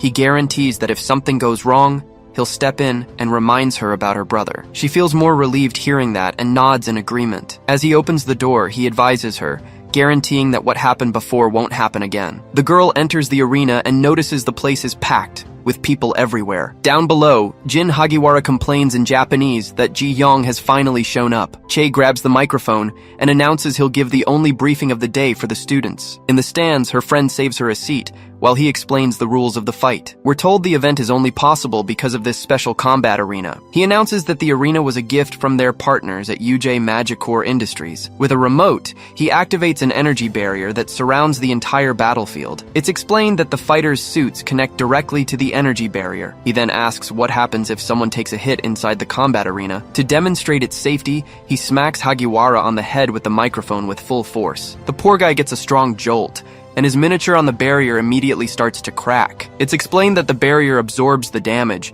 which is why Hagiwara felt absolutely nothing. So-yeon understands she can use her power, since the arena prevents anyone from getting seriously hurt. But Chai tells them to treat it as a class, where the upperclassmen teach the rookies a few things. Subin is incredulous at Ji-hyung's words, as it's impossible not to be nervous with that crowd. Seongyun also gets tense, wondering if Ji-hyung is serious about staying calm. He looks at the stands packed with serious-looking people, feeling the immense pressure of the place. With a crowd this size, he's sure that guild scouts are present. We are shown that Sinsong and Yujay, the two giants of the hunter industry, have sent their representatives. And of course, both companies would be represented by some of their most important members. In the audience, we see hunters Gang Ho-oh and Mateo from the powerful Sinseong Guild watching. On the other side are hunters Ji Won-gu and Jin Uk-do, representing the feared UJ Guild. Mateo then complains, asking why the company is paying them to watch a bunch of kids. But Gang-ho replies that he expected as much, since this was Mateo's first open class. He explains that the smartest students know this isn't just a training session. This event is their chance to appeal to the guilds, as a victory here can open many doors. Gang-ho warns that they aren't there on a company outing, but as talent scouts. With a serious look, he tells Mateo to stop chattering and keep his eyes on the fights. He doesn't want the guys from the UJ Guild to steal all the rough diamonds that show up. Meanwhile, Yoojin smiles, wondering who he'll choose first. He already had the right person in mind, but then he notices someone approaching Seongyun. A blonde girl with a giant case on her back calls out to him, asking the senior to excuse her. She then turns to Seongyun and asks if he happens to need a training partner. The crowd is shocked by the question, and the girl doesn't understand their over-the-top reaction. The students around them start to whisper, recognizing Seongyun as the famous rookie. Hearing the rumors, the girl stares at him differently, analyzing the target before her. After a moment's thought, she simply nods, accepting the challenge without a word. Seeing the fight was accepted, Seongyun and Woojin remain silent as the girl walks away. Woojin yells desperately, asking if he's crazy for wanting to fight a returner, while Subin stands quietly with a surprised look. He replies that he doesn't care about her strength, because his chains can defeat anyone, just like when he used his power restraint to immobilize Subin in the past. With a smile, Woojin says it was a bold move, but he knows Seongyun has a plan. He explains that despite her appearance, She's actually one of the weakest returners there. Apparently, the girl simply refuses to use her special returner powers. Sungyun just gives him a side glance, silently processing this completely unexpected information. Then, Yujin realizes the truth and asks if he chose her purely on intuition, without knowing anything. It's said she only uses magical devices to fight because she locked away her powers at the end of last year. In other words, he's going to fight a returner without any of the advantages she'd normally have. In the audience, Gangho-oh and Mateo watch everything seriously as the sound of swords echoes. In the arena, two fighters clash furiously, their blades meeting in a violent impact. It's then explained that the blonde girl is also a sword user, observing everything. The narrator reveals that the sword is called Red Mist, and it has a unique ability. With this weapon, the user can unleash a giant arc of cutting aura. Unlike normal attacks, this aura can be launched in any direction, not just forward. That's why she can fight without using her powers, and Sungyun listens attentively. He's surprised by this news, but his friend says she recently sealed her powers. In a flashback, we see that the school gave her the sword, which outrages Sungyun. His classmate then scoffs, telling him to look for a weapon in the school's trash. The conversation is interrupted when an excited Yujin arrives, asking if Soyeon came for the duels. She asks if her friend already has an opponent, and she confirms she does, curious. Upon hearing she'll be fighting Miju, Soyeon is completely shocked by the revelation. Yujin confirms it's the same Miju they met before, making the situation tense. But she explains that Miju apologized, and that's why they arranged a friendly duel. Soyeon warns that the real Miju would never be friendly, unless she was possessed. He then shakes Seongyun, saying his sister is going to need an exorcist urgently. At that moment, the announcer calls the second match, summoning Danmo and Jun-il to the arena. In the stands, the two friends react with complete surprise upon hearing the names. Danmo jumps for joy, shouting that it's her turn, leaving the other apprehensive. Her friend tries to ask if she's sure, reminding her that Jun-il is a very problematic guy. But Danmo turns to her with a calm look and tells her not to worry about it. She then promises with a dark expression that she'll never let a bully beat her again. In the arena, Jun-il walks with an arrogant smirk, thinking he's the man. Before the fight, competitors are instructed to place their weapons on a registration conveyor belt. It's explained that they need to scan the weapons data to ensure safety in the arena. The registration is completed, and the system announces that the match will begin in 1 minute. Jun-il then taunts her, asking for her name, and she replies that it's Danmo Seonbai. He draws his giant sword and asks if she has any idea where he got it. Then he yells that it's a weapon from his sponsors, called the Echo Slicer. In the audience, the two men are completely shocked by the revelation they just heard. The younger one asks if the Seonbai knew about the sponsorship, but he replies that it's news to him. With that, the man understands the superior's plan, figuring it all out with a single look. In the arena, Jun-il shouts that his rare weapon is heading to an exclusive auction in a few weeks. While stretching, Danmo doesn't understand why he's talking so much about the weapon, but she notices a detail. Her friend in the audience realizes that if he uses a sword, it can only mean one thing. She then concludes out loud that he's a sentinel, making the other girl tense. The scene shifts to a flashback, where 5 colored pieces are thrown onto a table. A girl begins to explain that the awakened are divided into 5 power classes. Then another shows the 5 classes, explaining that most people fit into one of them. The first class she points to is the Sentinel, the melee combat fighter type. She continues, saying that if a classmate uses a sword as their main weapon, it's almost certain they'll be a Sentinel, and the scene returns to the fight's countdown. As Danmo readies her weapon, we're reminded that Sentinels use power to strengthen themselves. The countdown reaches 1, and the explanation about what's important when facing one of them stops. The fight finally begins, and Jun-il charges forward with everything he's got. His sword comes down with force, but she manages to block the blow with her own weapon. Jun-il is surprised by the girl's strength as she holds back the impact of his blade. Suddenly, Danmo notices her sword has started to crack. He attempts a smashing attack on the ground, but she dodges at the last second,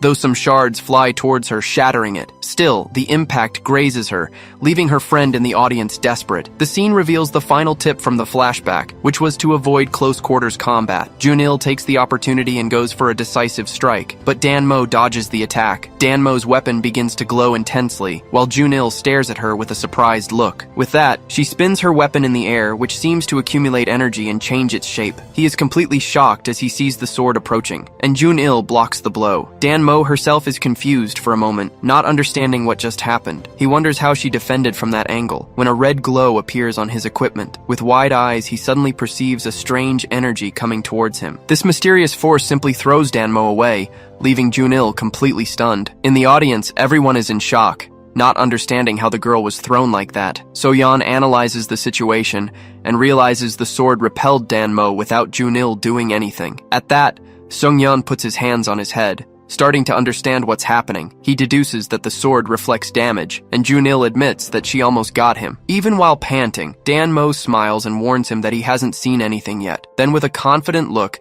she says she's just getting started. In a flashback, the girl remembers the rule to avoid sentinels, but says there are exceptions. Then she introduces the second class, the summoner, which is the perfect answer against them. We're told that summoners conjure unique weapons, like Sung-yeon's ethereal chains, and depending on its power, this weapon can turn the tide and nullify any disadvantage in a fight. Back in the arena, Jun-il admits she almost got him, but he doesn't seem worried. He boasts about being faster and stronger, and his sword begins to glow brightly. Dan-mo's friend in the audience notices something strange is happening to his sword. Jun-il himself is confused, looking at his weapon without understanding what's going on. Suddenly, the blade of his sword starts to bend and warp, making a noise. The weapon transforms into a kind of whip, and Dan-mo taunts him to watch out, but he yells that it's not over, and charges forward with everything he's got, creating another impact. At that moment, in the audience, Miju's eyes glow with a sinister pink light. In the arena, Jun-il advances with a red aura, and Dan-mo prepares for the blow. The red energy concentrates and fires a powerful beam towards the girl. The attack is so strong that Dan-mo's weapon cracks under the pressure, and Jun-il gives a nervous smile. Dan-mo moves in to try a low sweep, and she starts a sequence of rapid attacks,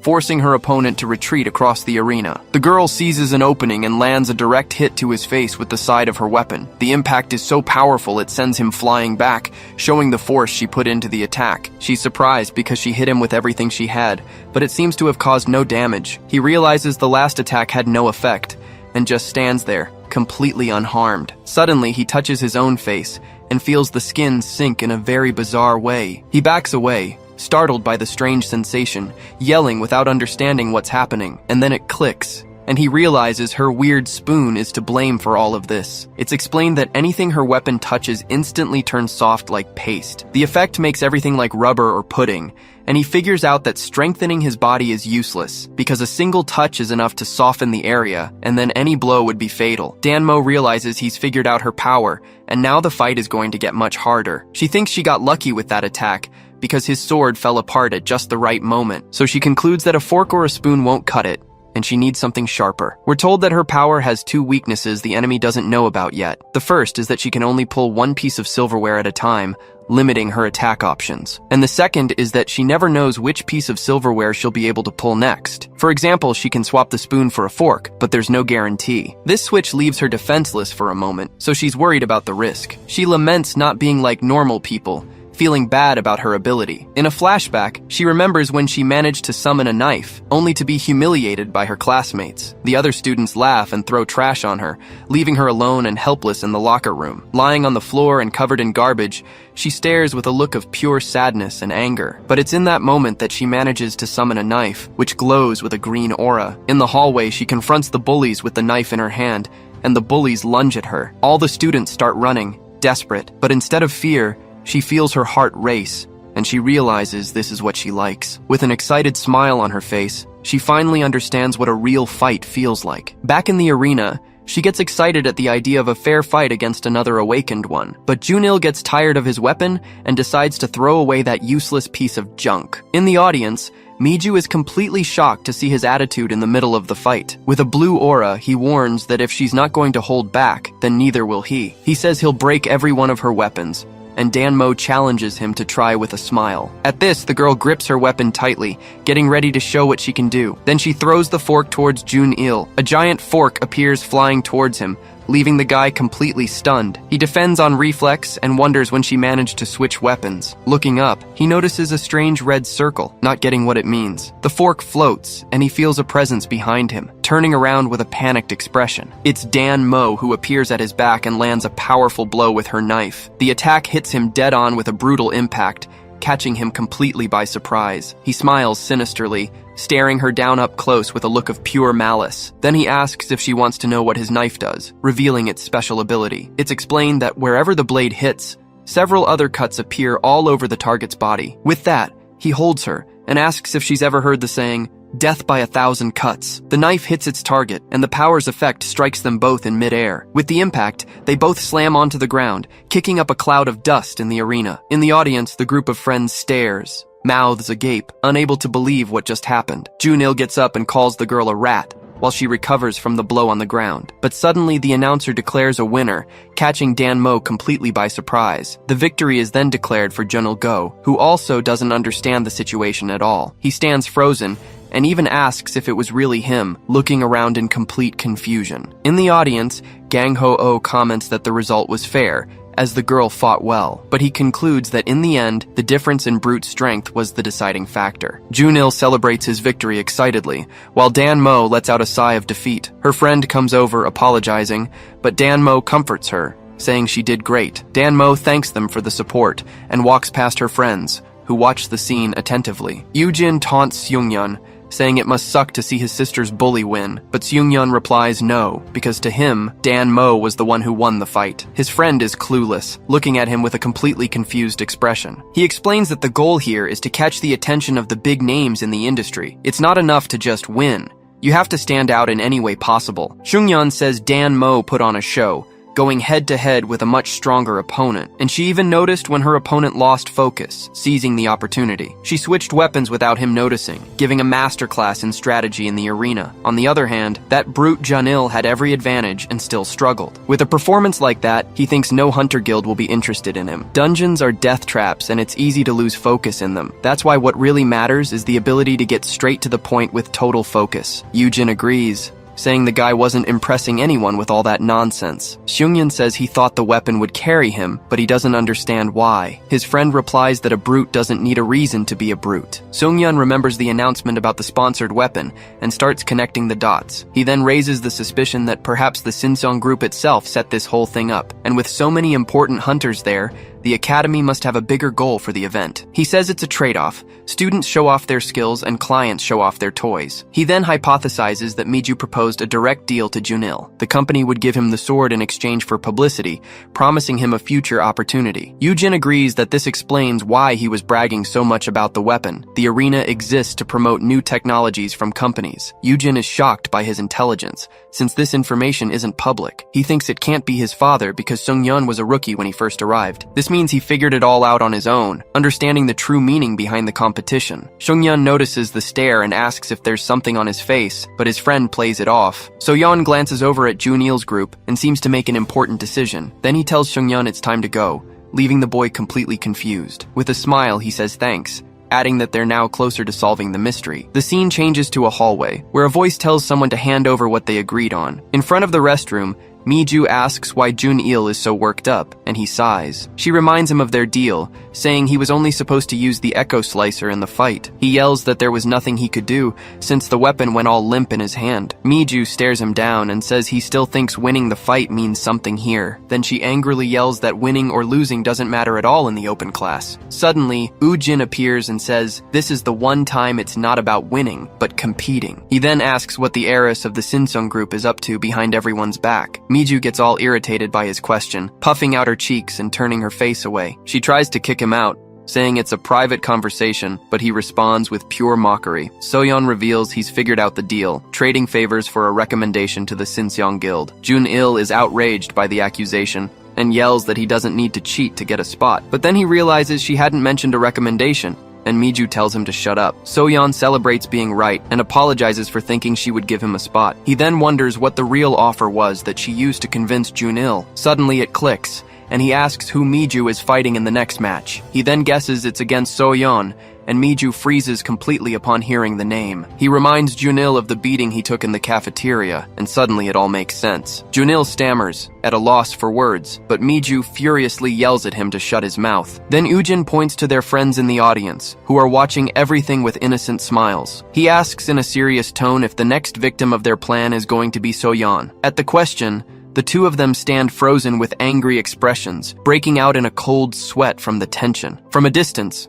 Seungyeon watches the whole commotion with a serious and worried look. Miju smirks and says she's sorry to disappoint him with her conclusions. She says he can accuse her all he wants, but all he'll do is hurt her feelings. The girl falls silent for a moment, seeming a bit taken aback by the response. So he takes the opening to ask a direct question, trying to figure things out. He asks what she has against Soyeon, catching Miju off guard. She tries to deny it, saying once again that it's not what he's thinking. But then she reveals it's nothing personal. She just chose an opponent she could crush. And unfortunately for Soyeon, she was by far the easiest target for a guaranteed win. Then she turns the question back on him, wanting to know why he cares so much about the girl. She yells that she saw him sitting next to her, and he replies that she's just a big baby. He realizes he almost said too much, nearly revealing Soyeon's greatest weakness. He gets tired of arguing and walks away, while Miju shouts indignantly at what she heard. As he walks off, he just asks her not to go too hard on the poor thing in the fight. The final taunt leaves Miju absolutely furious, her face red with pure rage. Listening to the whole conversation from a distance,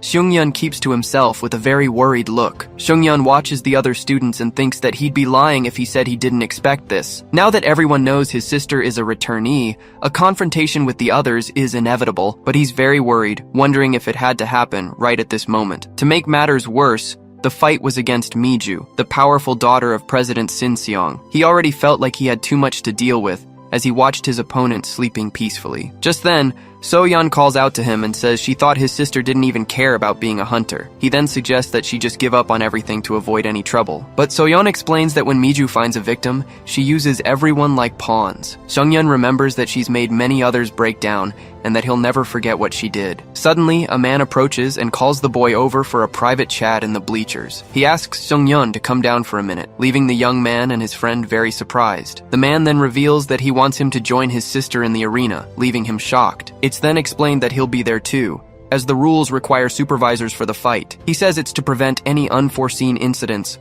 and Seungyeon remembers when his sister lost control. The instructor ends the conversation by saying that in the end, this will also be good for his sister. Near the arena, Soyeon looks very nervous, wringing her hands with anxiety. Seungyeon sits on the floor and asks if she's sure about this. She stammers that she can do it, that it's nothing. He stares at her with a serious expression, trying to say something to calm his sister down, but she shouts that she'll give it her all and that she won't forget what Subin told her. Seungyeon is confused by her declaration. In a flashback, she thanks Subin for lending her his notes, looking happy and a little flustered. He comments that her handwriting is perfect, saying that the kindest people are always like that, but then he warns her that just being kind isn't enough, and that she also needs to be strong. He says that if they see her as weak, what happened before will just keep happening over and over, and it won't just be bad for her, it will end up affecting everyone around her. Hearing his warning, she remembers her friends and her brother and is struck by the harsh truth. He finishes by saying that if she can't stand up for herself, she won't be able to keep anyone safe. The scene returns to the present,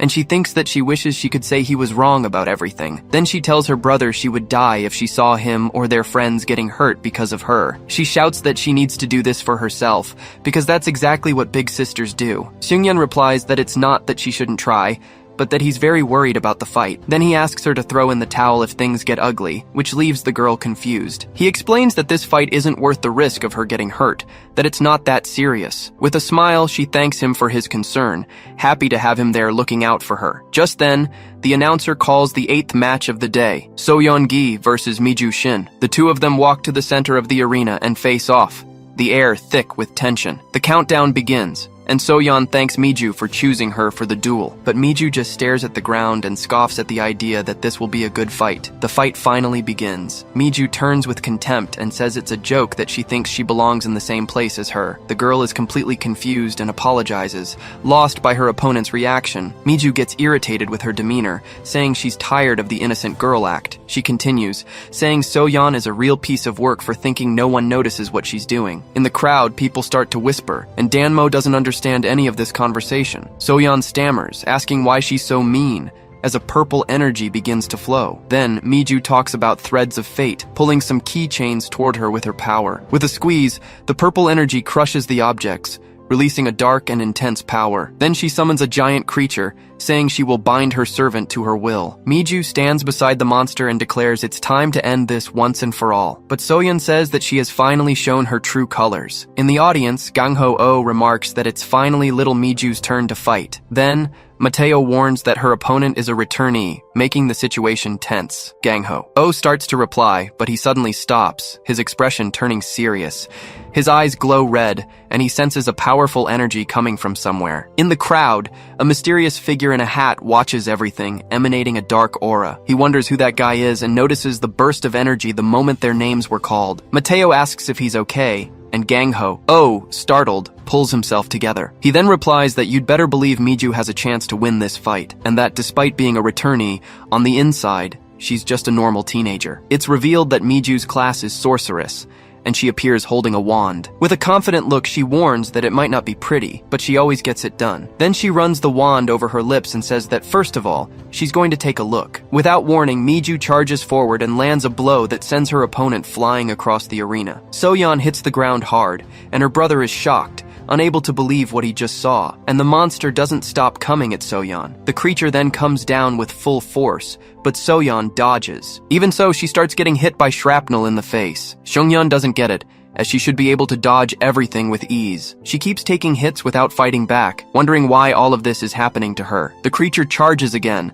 and Soyeon tries to understand why Miju is being so mean all of a sudden. She then wonders if she did something to make her opponent so angry with her. Several memories flash through her mind, but she can't find a reason for so much hatred. Suddenly, it clicks for the girl, and the creature stops its attack in midair, surprising Miju. Then she yells that she's finally figured it all out, and accuses Miju of being jealous of Ujin. The revelation leaves Miju completely speechless, her eyes wide with pure shock. Soyeon says that's why she's being so annoying, but Miju shouts that it's ridiculous. But the girl points out her red face, and at that moment, an unexpected power is activated. In the audience, Subin and his friend watch everything, unable to hear the drama down below. He even comments that he wishes they had microphones, and the other agrees right away. Soyeon then promises to keep it a secret, swearing that no one else will find out. The scene leaves everyone stunned, including Seungyeon and the instructor who were right there. The instructor then states that what happens in the arena stays in the arena, on his honor as a teacher. Soyeon demands that Seungyeon swear as well, and he agrees without caring much. Enraged, Miju yells, "You're dead!" and charges forward with everything she's got. The monster lunges forward and Soyeon dodges. Seungyeon is shocked,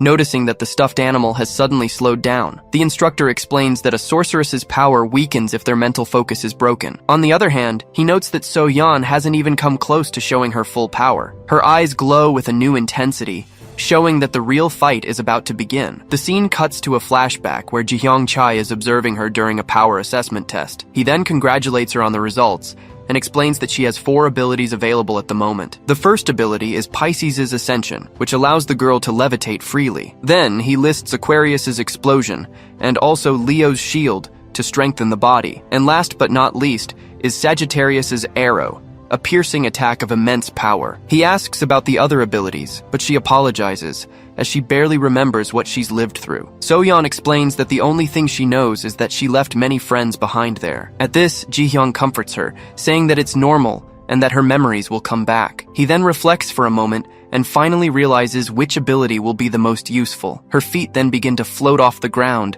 glowing with a star-filled aura. The most useful ability, without a doubt, is Pisces' Ascension, which lets her fly high. In the arena, Miju is completely shocked and wonders how the girl is flying. She doesn't understand why Soyeon didn't use this before, as the girl prepares a power. Then, a blast of energy is fired, taking Miju completely by surprise. With Aquarius' Explosion, she hits the creature dead on, causing massive damage. In the audience, everyone's jaw drops, completely shocked by the girl's power. But Miju doesn't give up and prepares to use a new power with her magic wand. She summons a robot keychain, which grows to a giant size in front of her in the arena. The creature transforms into a metal wall, throwing itself forward to protect Miju from the attack. The energy blast hits the shield head-on, cracking it and kicking up dust. The giant robot begins to fall apart, unable to withstand the pressure of Soyeon's power. Seungyeon is relieved and wonders why he was so worried about his sister. He thinks that with power like that, there's no way anyone can beat Soyeon. But suddenly her energy fades,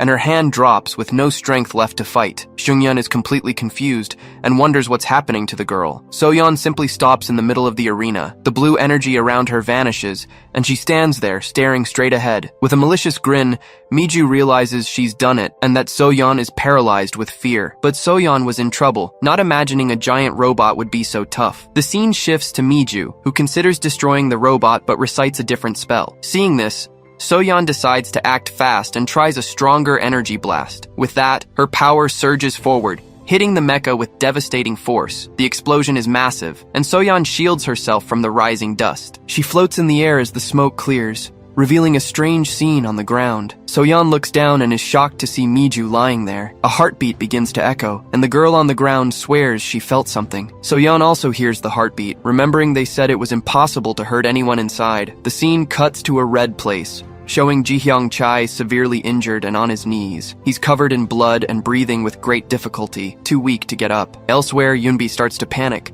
wondering if she was the one who did this. Her heart races as she falls into darkness, unwilling to believe what happened. The girl panics, asking herself if she did that, her heart pounding. Suddenly, Soyeon takes a heavy blow. Caught completely off guard by the attack, the impact sends her spinning uncontrollably through the air, flinging her violently toward the ground. She struggles to brace herself on the ground, trying to get up as everything still spins. Just then, a voice speaks to Soyeon, telling her to try and keep up with the fight's pace. It's Miju with a strange smile, warning her it's no time to be daydreaming. Soyeon is speechless at first, unable to understand what's happening, and she sees everyone is fine and wonders if the danger was simply over. Seeing her confusion, Ji-hyung explains that this is what an illusion mage does. He says that right now, Soyeon is trapped inside an illusion created by Miju. He continues, saying that even a novice knows how to use spells to make weapons invisible. Once you fall for a trick like that, it's almost impossible to escape the danger. But the girl senses something coming and turns her face toward the enemy attack, and Soyeon takes another hit. Miju says you can't fight what you can't see, hitting Soyeon again, and she takes another blow and finally understands what's going on. Then she dodges the attacks, certain she's trapped in an illusion spell. She remembers Ji-hyung said to attack the caster and creates a shield to protect herself. At this, Ji-hyung Chai looks worried and comments on the type of magic Miju uses. Soyeon's expression suddenly changes, showing pure terror on her face. He explains that her magic is anything but ordinary. Miju thinks Soyeon sees herself as special, but that will only make things easier. A flashback shows Miju saying they know nothing about returners like her. She warns that even the strongest among them will always have the same weakness. It's explained that they always come home carrying some kind of trauma with them. This memory shows that Soyeon isn't afraid to get her hands dirty, not even with blood. Back in the fight, Soyeon takes another hit, but then a bright glow comes from her hand and a strange symbol begins to appear. With that, she unleashes a blast of power, hitting the illusion's target with full force. Miju smiles confidently, saying she just needs to push the right buttons with her illusions. With that, she will show an infinite loop of her opponent's worst nightmares. Soyeon feels the illusion's impact and covers her mouth, trying to endure the pain. But suddenly, Miju is the one hit by a series of brutal attacks. Soyeon desperately screams Miju's name, not understanding what's happening to her. Danmo is shocked by the scene, while someone jokes that the returner is done for. Seungyeon also tenses up at the violence, unable to believe what he's seeing. One of the students asks Ji-hyung to stop the fight, but he refuses to interfere. He gets angry and asks why not, since the winner seems pretty obvious now. But Ji-hyung just points to the fight and says, the reason is right there in front of them. He explains that his sister may be taking a beating, but she hasn't deactivated her power once. He then tells Seungyeon that if Soyeon hasn't given up, he shouldn't either. Seungyeon is confused by this, trying to understand why his sister is enduring so much. Ji-hyung says he's not the only one with a lot at stake in this open class. For his older sister, the fight is all or nothing to avoid being a burden. That's exactly why she's still holding on and continues to resist amidst the attacks. Seungyeon understands that if he gives up now, he'll only make things worse for his sister. A flashback reveals the girl saying that one day she woke up and was all alone in the world. She said she would die inside if she saw her friends or her brother getting hurt for her. And in anger, she yells in her memory, warning that she needs to do this alone and calls him an idiot. He remembers his own words about how no one can judge another's goal. He even said the fight wasn't that serious, but who was he to tell her to give up? Then, the memory of Shin Baek-gi comes back, who told him to do everything to keep his sister safe. Seungyeon finally understands and turns away, realizing this is his sister's fight. Back in the arena, the situation doesn't look good, and the girl dodges the attacks. She can barely think straight anymore, and wonders what she can do to get out of this. Miju questions her, asking why she's doing this and hurting people. Soyeon thinks that the only thing she ever wanted was to be friends with everyone. Then she screams with all her might to pull herself together, leaving Miju confused by her reaction. At that moment, Ji-hyung Chai holds back Seung-yeon, who yells if the story about saving a world was a lie. He continues his outburst, saying he thought he was strong enough to defeat the queen. Soyeon is confused by what she heard, wondering what the queen of leprechauns could be. A memory surfaces in her mind, and she recalls when she met the queen of the fairies. The queen introduces herself as the sovereign and congratulates the girl on reaching her throne. She calls her a small child, and Soyeon thinks that her brother was right all along. She says she admires the little one's courage for seeking an audience, even though she comes from another world. But the sovereign keeps talking, and her tone of voice suddenly seems to change a little. She realizes the girl isn't in any condition to fight her right now, and explains that defeating her in this state would only give her false, misleading hope. Then the queen rises from her throne and opens her cape with an imposing gesture. With just a wave of her hand, she makes a huge banquet appear in front of the girl. The sovereign invites her to sit and enjoy the food made in her honor. The scene shows the enormous tables separating the queen from little Soyeon at the other end. The girl stays there in silence, unable to tell if it's all a dream, or if it's actually just another one of Miju's illusions meant to deceive her. But then she starts to wonder if it might be one of her own memories. The two begin to eat in silence, not exchanging a single word during the banquet. At this, the queen says her achievement was great, and praises her for her enormous accomplishment. She finishes by saying that no one had ever come so far in all her reign. The queen says she owes a lot to her companions who helped her get there, but now she was alone, and the sovereign asks how she thought she could win without help. With tear-filled eyes, the girl just replies that she doesn't know the answer. The memory of her friends appears, but their faces and names are completely erased for her. She wonders what these names mean, and she tries, but she can't remember. The queen notices and asks if she lost her memories, saying they stole her greatest treasure. Soyeon agrees that everything is lost and cries, saying she's lost too much on this journey. She questions the point of magic and of being strong, admitting she's never been so scared. Crying, she says she's just a child and doesn't understand how she managed to win the first time. She wonders what she did in the past to save that whole world by herself, but the queen reminds her of her words, warning that no being saves a world alone. She explains that the journey had help from the fairies, the rocks, the grass, and her friends. The queen finishes by saying that without their help,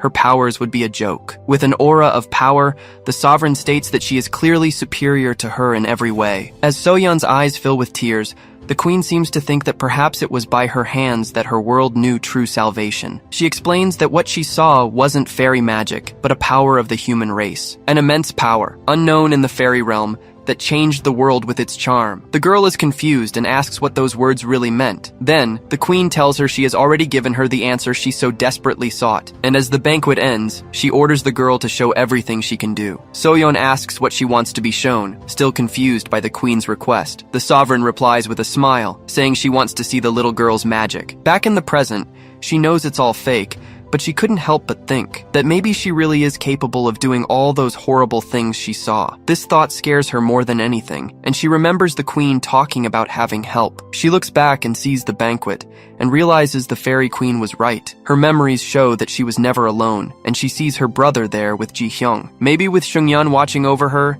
he can stop her if she loses control again. Just thinking about it, a smile of relief and hope finally appears on her face. She smiles warmly, thinking how happy she is to be his older sister. With a determined look, she thanks Seung-yeon, because it was all thanks to him. Now she no longer needs to be afraid, and she dodges the attack with a swift movement. The unexpected reaction leaves Miju, Seung-yeon, and Ji-hyung completely shocked and speechless. Miju is furious that she missed and wonders how she managed to dodge the puppet. It is then explained to us that Miju's illusions, though vivid, had a weakness. Since Soyeon attacked with greater speed, Miju had to use incomplete and weak spells. Because of this, a crucial flaw appeared right in the middle of the illusions she conjured. The girl dodges the attack again, leaving Miju wide-eyed at the scene. This flaw was an imperfect control of sound, which allowed Soyeon to hear the attacks. A weakness that should have been obvious, but fear prevented the victim from keeping their composure. But now the tables had completely turned, and the symbol on her clothing begins to glow. She fires a powerful attack,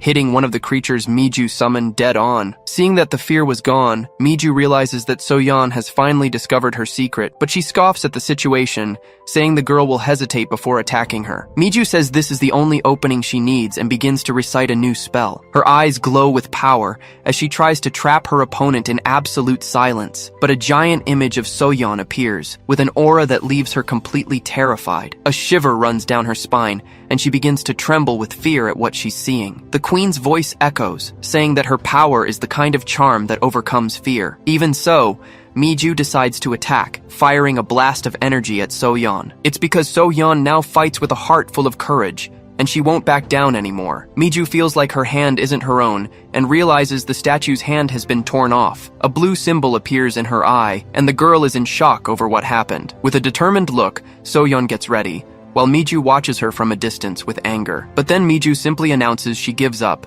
declaring the match over, to everyone's surprise. The official announcement confirms the end of the fight and declares Soyeon-gi the winner. It finally sinks in, and the girl realizes she won the duel. She runs excitedly to her brother, who congratulates her on a job well done. Then she asks if they recorded the fight, but Seungyeon tells her nobody uses that anymore. With a disappointed look, the girl just says it's a shame there's no video. Suddenly, she collapses from exhaustion in his arms. He calls out her name, scared. The girl passes out completely, sleeping soundly after using up all her energy in the fight. Seungyeon stands there in silence for a moment, looking at his sleeping sister. Miju says the whole situation was a big joke, and she accuses him of breaking the rules, making the boy furious. She says the duel was hers to win, and she only lost because of his interference. He becomes furious with the accusation and tells Miju to take back what she just said. She asks what she should take back, and he retorts, questioning what kind of duel that was. Seungyeon says it was supposed to be a training match and asks whoever heard of hurting someone like that. With a threatening gaze,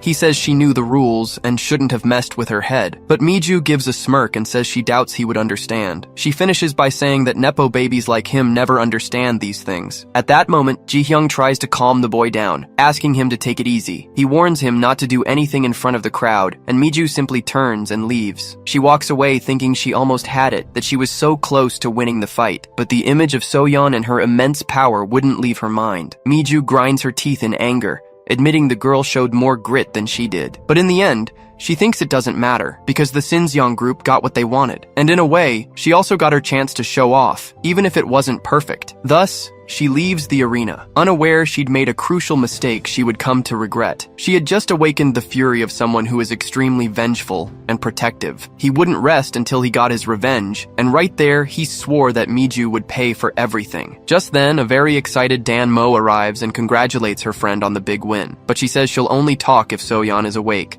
and he confirms that she passed out. He then asks her to watch over his sister, as he's going to the armory to borrow a weapon. A student scoffs at him, saying maybe he'll find something useful in the armory's trash. Dan Mo asks him to wait and stay to watch Subin and Yoo-jin's fight. But the boy slams the door and leaves, and she complains that he acts like the main character. She thinks it's his loss, as she was going to tell him that Subin was holding back on the raft. Then, match number 13 is announced, pitting Subin Seol against Woo-jin Jeon. The scene changes to the armory door, a place filled with high-tech equipment. Inside, he runs into Purium Son, who gets startled and nearly drops the boxes. Seungyeon says he thought he'd be in class, but explains he came to rent a weapon. He asks what his friend is doing there, and Purium replies that he was also looking for an item, but the boy panics upon learning his opponent is one of the feared returnees. Seungyeon comments that he never does things the easy way, and Purium just agrees. He mentions that his opponent's weapon is good and asks if his friend knows which sword it is. Purium says yes, because the school doesn't just hand out weapons like that,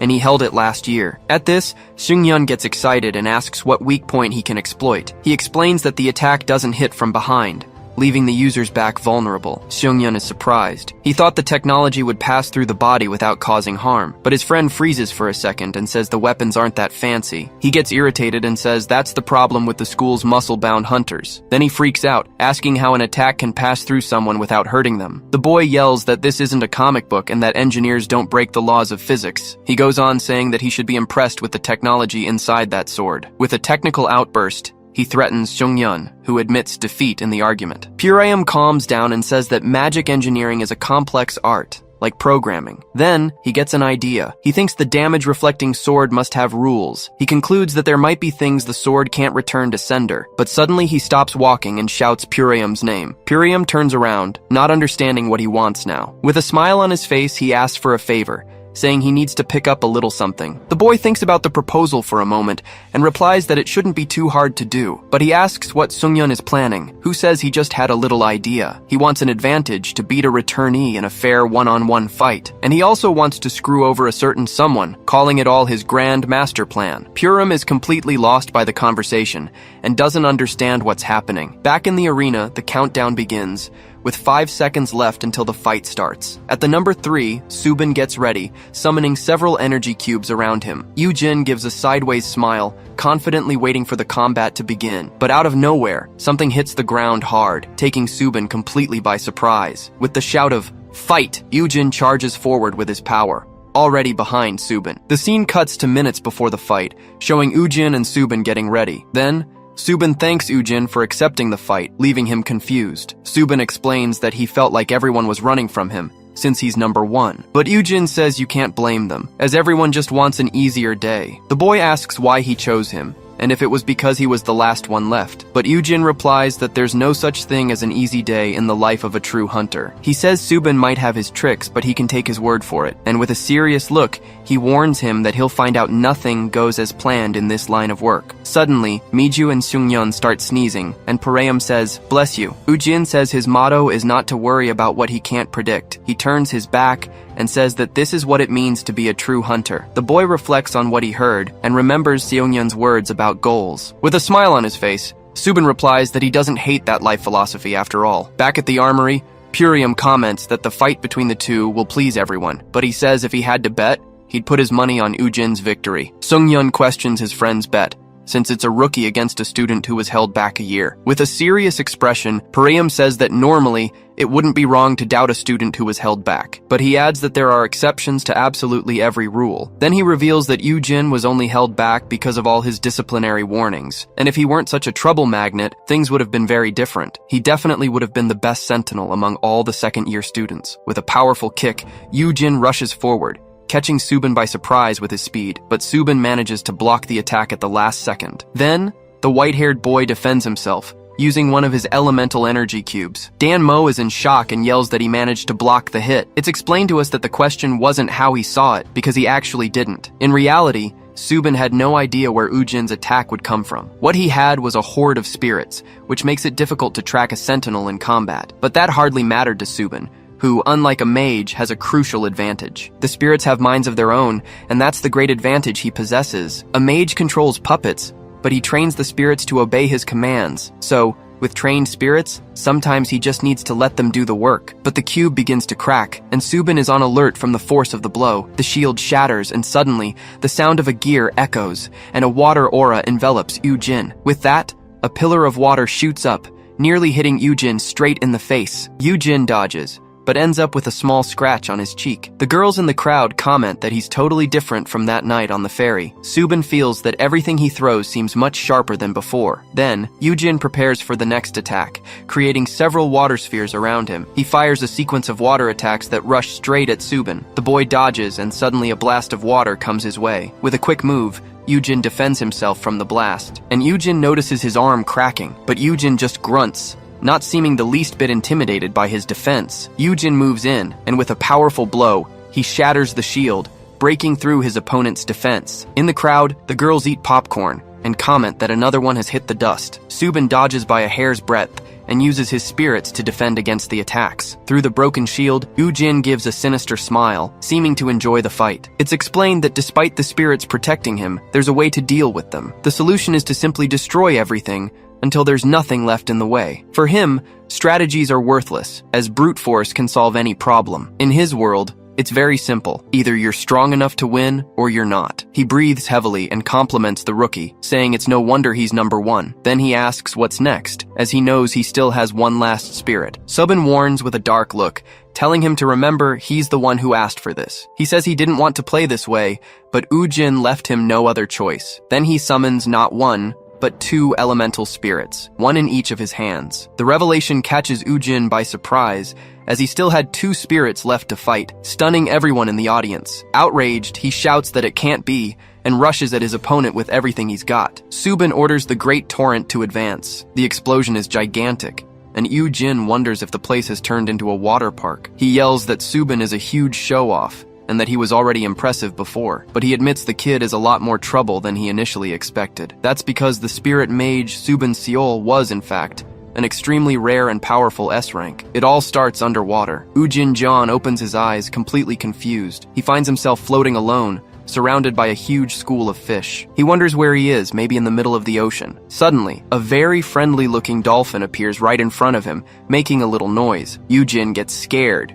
questioning if that thing is really a dolphin. He tries to understand what the creature is saying, calling him buddy, but the dolphin's expression changes, and it tells Ujin to get a grip because they're not friends. The young man is completely shocked, unable to believe a dolphin just spoke to him. Just then, a safety device activates, and his suit begins to change. An oxygen helmet appears to keep him from drowning right there. The system announces that when the oxygen runs out, student Ujin John will lose the match. He feels relieved for taking a deep breath before the arena flooded. And speaking of the arena, a giant cube of water forms in the middle of the place. On the other side, Subin faces him, looking completely calm. It's explained that Subin has a pact with water spirits, allowing him to fight as if he were on land. But for Ujin, the situation was completely different. He was at a clear disadvantage. With great effort, he tries to move forward, but the water pressure is too strong. For Ujin, just trying to get close to his opponent already seemed like an impossible task. The flooded arena became the perfect stage for Subin to control the fight as he wished. It was a flawless checkmate,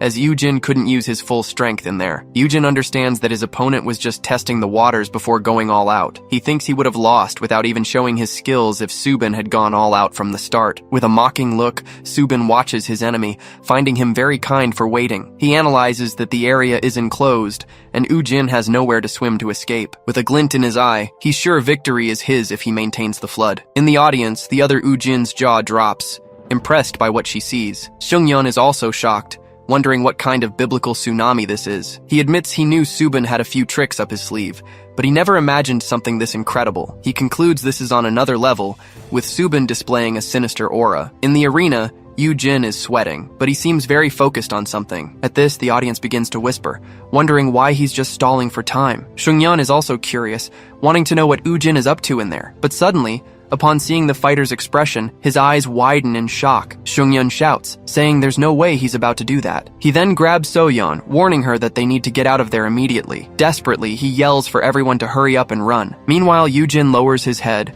concentrating as a strange energy gathers around him. Subin smirks, admitting he has to hand it to the rookie. He thinks this is what he gets for underestimating a freshman, but there's a catch, because Ujin warns that Sentinels also have their own tricks up their sleeves. An absurd amount of energy explodes, causing everyone in the broadcast room to panic. Ji-hyung yells, asking what the hell Ujin John thinks he's doing. Desperate, Ji-hyung shouts at Subin to deactivate his ability right now. Subin is confused, wondering why the order is for him to stop, but Ujin smirks, thinking that it's actually Subin who should give up. The scene changes, and it's explained that every physical object has its own natural frequency. If that object is exposed to a vibration at the same frequency, it will begin to shake uncontrollably. The water arena begins to tremble until it finally shatters into pieces. Ujin warns that Subin doesn't know him, as his hands vibrate with full power. At this, Subin panics as he realizes what's about to happen. Ujin faces his opponent, warning that the barrier is nothing more than a wall for him to destroy. This phenomenon is something known among the awakened, an incredible and dangerous power, its resonance, and with a deafening noise,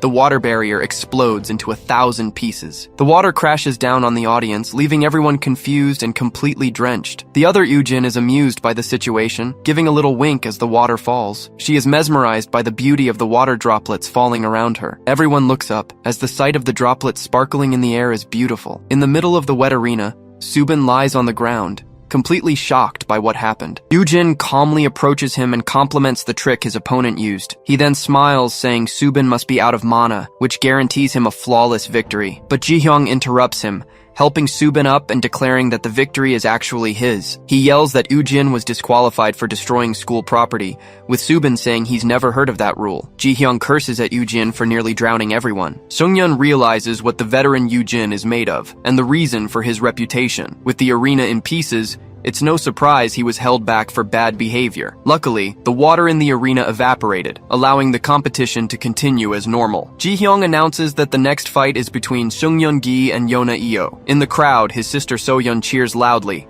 shouting that he's going to win. But the other students whisper, wondering what he was thinking challenging a senior. They laugh, saying that Sung-yeon picked the wrong person to start a fight with. At that moment, Subin asks who the girl is, and Pureum is shocked that he doesn't know her. Pureum explains that despite her calm appearance, she's the wildest one there. He says she went crazy at the end of last year, blowing up an entire building by herself. Subin's jaw drops, wondering what the hell Sung-yeon was thinking. He thinks that the guy was never very smart, recalling his many failures, but he believed Sung-yeon had at least one working brain cell to not do something stupid. Now, all he can do is hope, begging that Sung-yeon has some kind of plan to win. Then the system's voice asks the competitors to present their chosen weapons. Sung-yeon faces his opponent and says he needs to be completely honest before they start. He reveals that she isn't the only one there with a red mist, shocking everyone. Ji-hyung wonders what he's talking about, while Sung-yeon explains that he's done his homework. He reveals that, with a friend's help, he got the same weapon his opponent uses. Then he asks, in a very mocking tone, if that's enough for a fair fight. Ji-hyung is shocked, wondering how he got a red mist with the current economy. But he thinks that even without powers, Yona survived deadly situations in another dimension. With that, the system begins to scan the weapons chosen by the two competitors. The bags with the weapons are placed on a conveyor belt, and the item registration begins. The two approach the belt, watching the equipment as the registration is carried out. Sung-yeon touches a chain, which reacts with a bluish glow of energy. The registration is complete, so Sung-yeon gets ready to grab his weapon. He starts to open the bag, leaving Yona a little confused by the situation. With 20 seconds left, they both take their positions in the arena, ready for the fight to begin. His weapon is the Red Mist, a sword that fires arcs of energy. As for Yona's, it's the Echo Shredder, a sword with the power to reflect damage. The crowd is in shock, completely surprised by the ability of the senior's weapon. Ujin-jeon is stunned, wondering why the Echo Shredder has appeared again. Coach Gang-ho feels that something is very wrong, as the company wouldn't use the same weapon. Miju is startled, immediately saying it wasn't her fault. At that, she goes after Ju-young, who swears up and down he didn't give the weapon to Yona. He gets all nervous, admitting that he did lend the sword, but to someone else. The scene cuts to a flashback, with Sung-yeon approaching the senior who was sitting there. He shamelessly asks if he can borrow the fancy sword for a bit, but Sung-yeon throws it in his face that he heard him complaining about not being able to show off the sword. With that, he proposes a deal that would be a win-win situation for both of them. He explains that if he wins, the weapon becomes famous, but if he loses, the blame will be all his. And as a bonus, it could also help the senior get out of trouble with Miju. He finishes by saying the guy has nothing to lose and asks if he accepts the deal. And just like that, using his smooth talk, he got the sword and went to talk to his friend. He then asks Pureum to get him a weapon bag exactly like Yeona's. The scene returns to the present, showing the weapon registration, which now makes perfect sense. During the registration, Sung-yeon takes the chance to use his magic chain. The plan was actually quite simple, just swap the two bags without anyone noticing. With that, back in the present, Yona wields the sword she thinks is hers. In the audience, Subin understands the swap, but he can't figure out the plan. Ji-hyung thinks that if he was going to cheat, it would have been better to swap it for a toy sword. That would force Yona to use her powers, and then his chains would have had a chance. The countdown to the fight begins, and Sung-yeon notices the senior is very angry, but he justifies it to himself since being an F rank, he needs to use everything he's got to win. He then remembers his father, asking him to do his best in the fight. As the battle begins, his eye glows with an intense blue determination. Without wasting time, he launches a powerful arc of red energy at his opponent, but Yona defends herself effortlessly, blocking the attack with her sword. Her weapon's power reflects the blow, which comes right back at him with full force. With that, Sung-yeon is almost hit head-on by his own energy attack. Ji-hyung doesn't get the plan, since she just threw the attack right back in his face. Even wounded, he admits his opponent is much faster than he imagined, but he says she's not that hard to read and charges in with everything he's got. In the crowd, Subin doesn't understand the logic of closing the distance with a long-range weapon. The two exchange fierce blows, their swords clashing with a metallic sound. Then, Sung-yeon spins and attacks again, but this time the strike is different. Yona tries to block the attack, but she's surprised by what happens. The physical attack hits her arm dead on, but but it's repelled by an energy. The audience and the commentators are in shock, unable to believe what they just saw. Yujin shouts, wondering why she couldn't deflect the energy arc. Danmo is also confused, as the physical attack simply ricocheted off her arm. With this, Subin realizes the genius of the plan and understands that Sungyeon figured it all out. This might be the first time in history that a mere F rank has landed a hit on a senior. His sword falls to the ground, but a chain pulls it back to his hand. Sungyeon warns, one arm down, now for the other. The scene changes, showing Juyong Lee thinking that it's that time of year again. He stares at the portal, saying he knows Sungyeon well and his hidden potential. The kid definitely has something special, a quality that isn't easy to spot, but it's a talent that isn't obvious. It's something that needs to be revealed. Juyong then thinks the moment of truth has arrived. It's now or never for the kid. He encourages Sungyeon to show everyone what he's really made of. Back to the fight, the two face off, swords ready for the next attack. The blades clash with a red glint as Yeona forcefully blocks the blow. Seongyeon attacks again, with an arc of energy that cuts through the arena's air. Pureum notices she couldn't parry the attack, and Jihyung understands there's a reason for it. It's revealed that Sungyeon is using reverse engineering to understand how the weapon works. He grits his teeth, remembering he knew there was something strange about that sword, because the Echo Slasher went limp as a noodle when Dan Mo hit it with her spoon. With that, he recalls that magic engineering has a mechanism, a specification for everything, and he finally understands that the weapon has a system of rules, like a code. It's explained that no two awakened powers are exactly the same. Each has its own rules. That's why creating a weapon that works against all powers is something straight out of a comic book fantasy. Whoever created the Echo Slasher worked with two limitations: reality and their own imagination. He starts to break down the weapon's logic, which absorbs impact and releases it in the opposite direction. It's a very simple programming logic, working just like a Uno reverse card. With the plan in mind, he charges forward again, rushing at his opponent with everything he's got. Yeona braces for impact, her gaze fixed and her sword in a defensive stance. He says this makes everything much easier and swings his chain with a blue glow. All he needs to do is time the clash of the swords perfectly, and right at the moment of impact, he needs to release an arc of energy with full force. But the big trick to the plan is that the attack has to be aimed at himself. That way, the sword will absorb the arc and spit the energy back in Yeona's direction. The plan works perfectly, and the attack is reflected with full force back at the weapon's user. With the impact, both are thrown back, landing hard on the arena floor. In the audience, Dan Mo and her friend are completely shocked by the fight's outcome. He remembers a crucial moment, and with his eye glowing, he yells that it's not over yet. Then he charges forward with everything, not giving his opponent a single second to breathe. With a swift strike, he attacks again, forcing Yeona to defend herself. He knows the power difference. After all, she's a veteran,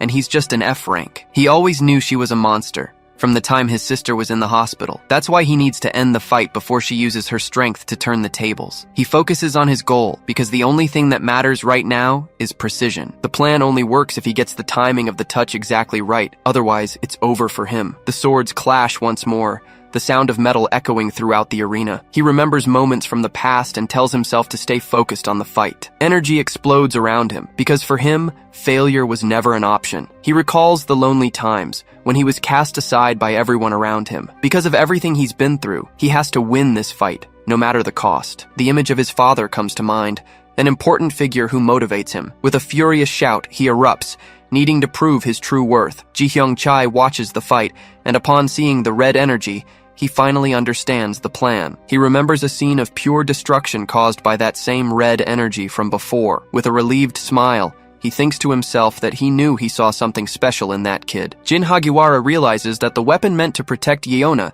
has now become her greatest weakness in this fight. Unless Xunyan's plan was precisely to force her to use her powers constantly. In the audience, even Subin is shocked, watching the fight with wide eyes. Xunyan's eye glows with a blue light. Subin realizes that look is the same as Xunyan's father's. Dan Mo excitedly calls out to Soyeon, saying her brother is absolutely crushing it. She starts to say that he might even be able to win, but stops mid-sentence, because she notices that So-yeon doesn't look happy at all, but rather very worried about him. The boy's sister gets serious, wondering what the hell is happening to Shungyeon. She doesn't understand why, but her brother looks very sad. And Yeona begins to recite a strange incantation. Shungyeon throws himself back, startled, and Ji-hyung realizes that he has now crossed the line and made a huge mistake. Yona Ao, the regressor, revealing her true and terrifying form. The scene flashes back to Seung-yeon explaining his plan to his friend. Pareum is confused, as he doesn't understand how forcing Yona to use her powers guarantees victory. He sums up the plan saying that Seung-yeon wants to beat a regressor and screw someone over at the same time. Then,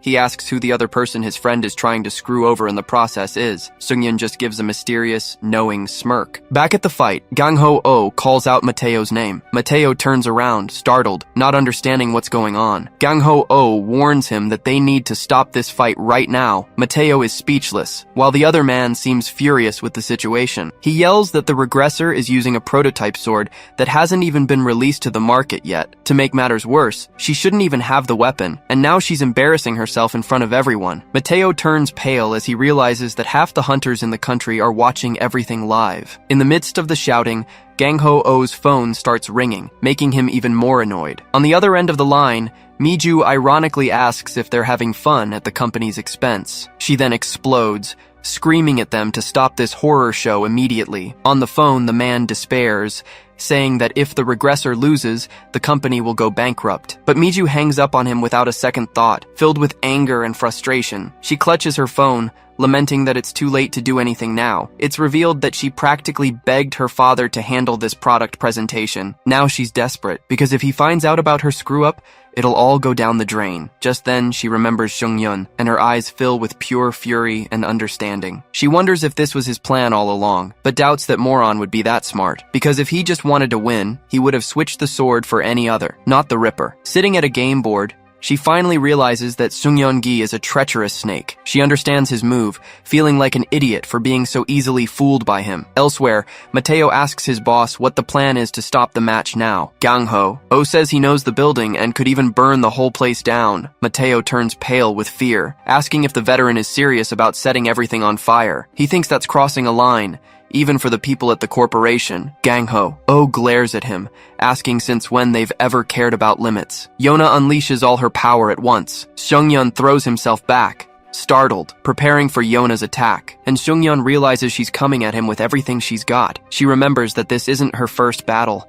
and that she's been through a lot. With a threatening look, the regressor tells Seung-yeon to keep his eyes wide open. He grits his teeth, knowing he absolutely cannot let this attack hit him. But to his surprise, the strike never comes, leaving him completely confused and shocked. In the audience, Ujin-jeon also has no idea what's happening. Dan-mo wonders what's gotten into her, as Yeona just stopped in the middle of the fight. She continues to gather energy but doesn't launch the attack, creating a tense atmosphere. The crowd is confused, wondering if this is some kind of cliffhanger. Seung-yeon starts to break out in a cold sweat, realizing there was something he hadn't considered. He thinks about all the time he spent with his sister, and why he thought Yeona would be any different. He questions why he assumed she could use her powers but just didn't want to. And then he understands that she's just as afraid of her powers as his sister was, and he feels like scum. The scene shifts to a flashback, where a man asks if she doesn't speak because she doesn't want to, or because she can't. He approaches Yeona, who was sitting there on a bench looking sad with her head down. Then he says it's funny, because those who go to another world never have trouble communicating. It's as if a special power instantly translates everything they hear and say. This made him think that the god who sends them there didn't want them to feel lonely, but he thinks that power must have malfunctioned on her way back to her world. He then asks if that's why she can now only speak the language of the other world. Yona says something back, but in that strange language that no one can understand. Seeing that it wasn't going to work, he suggests they try something else. He invites her to a school with others like her,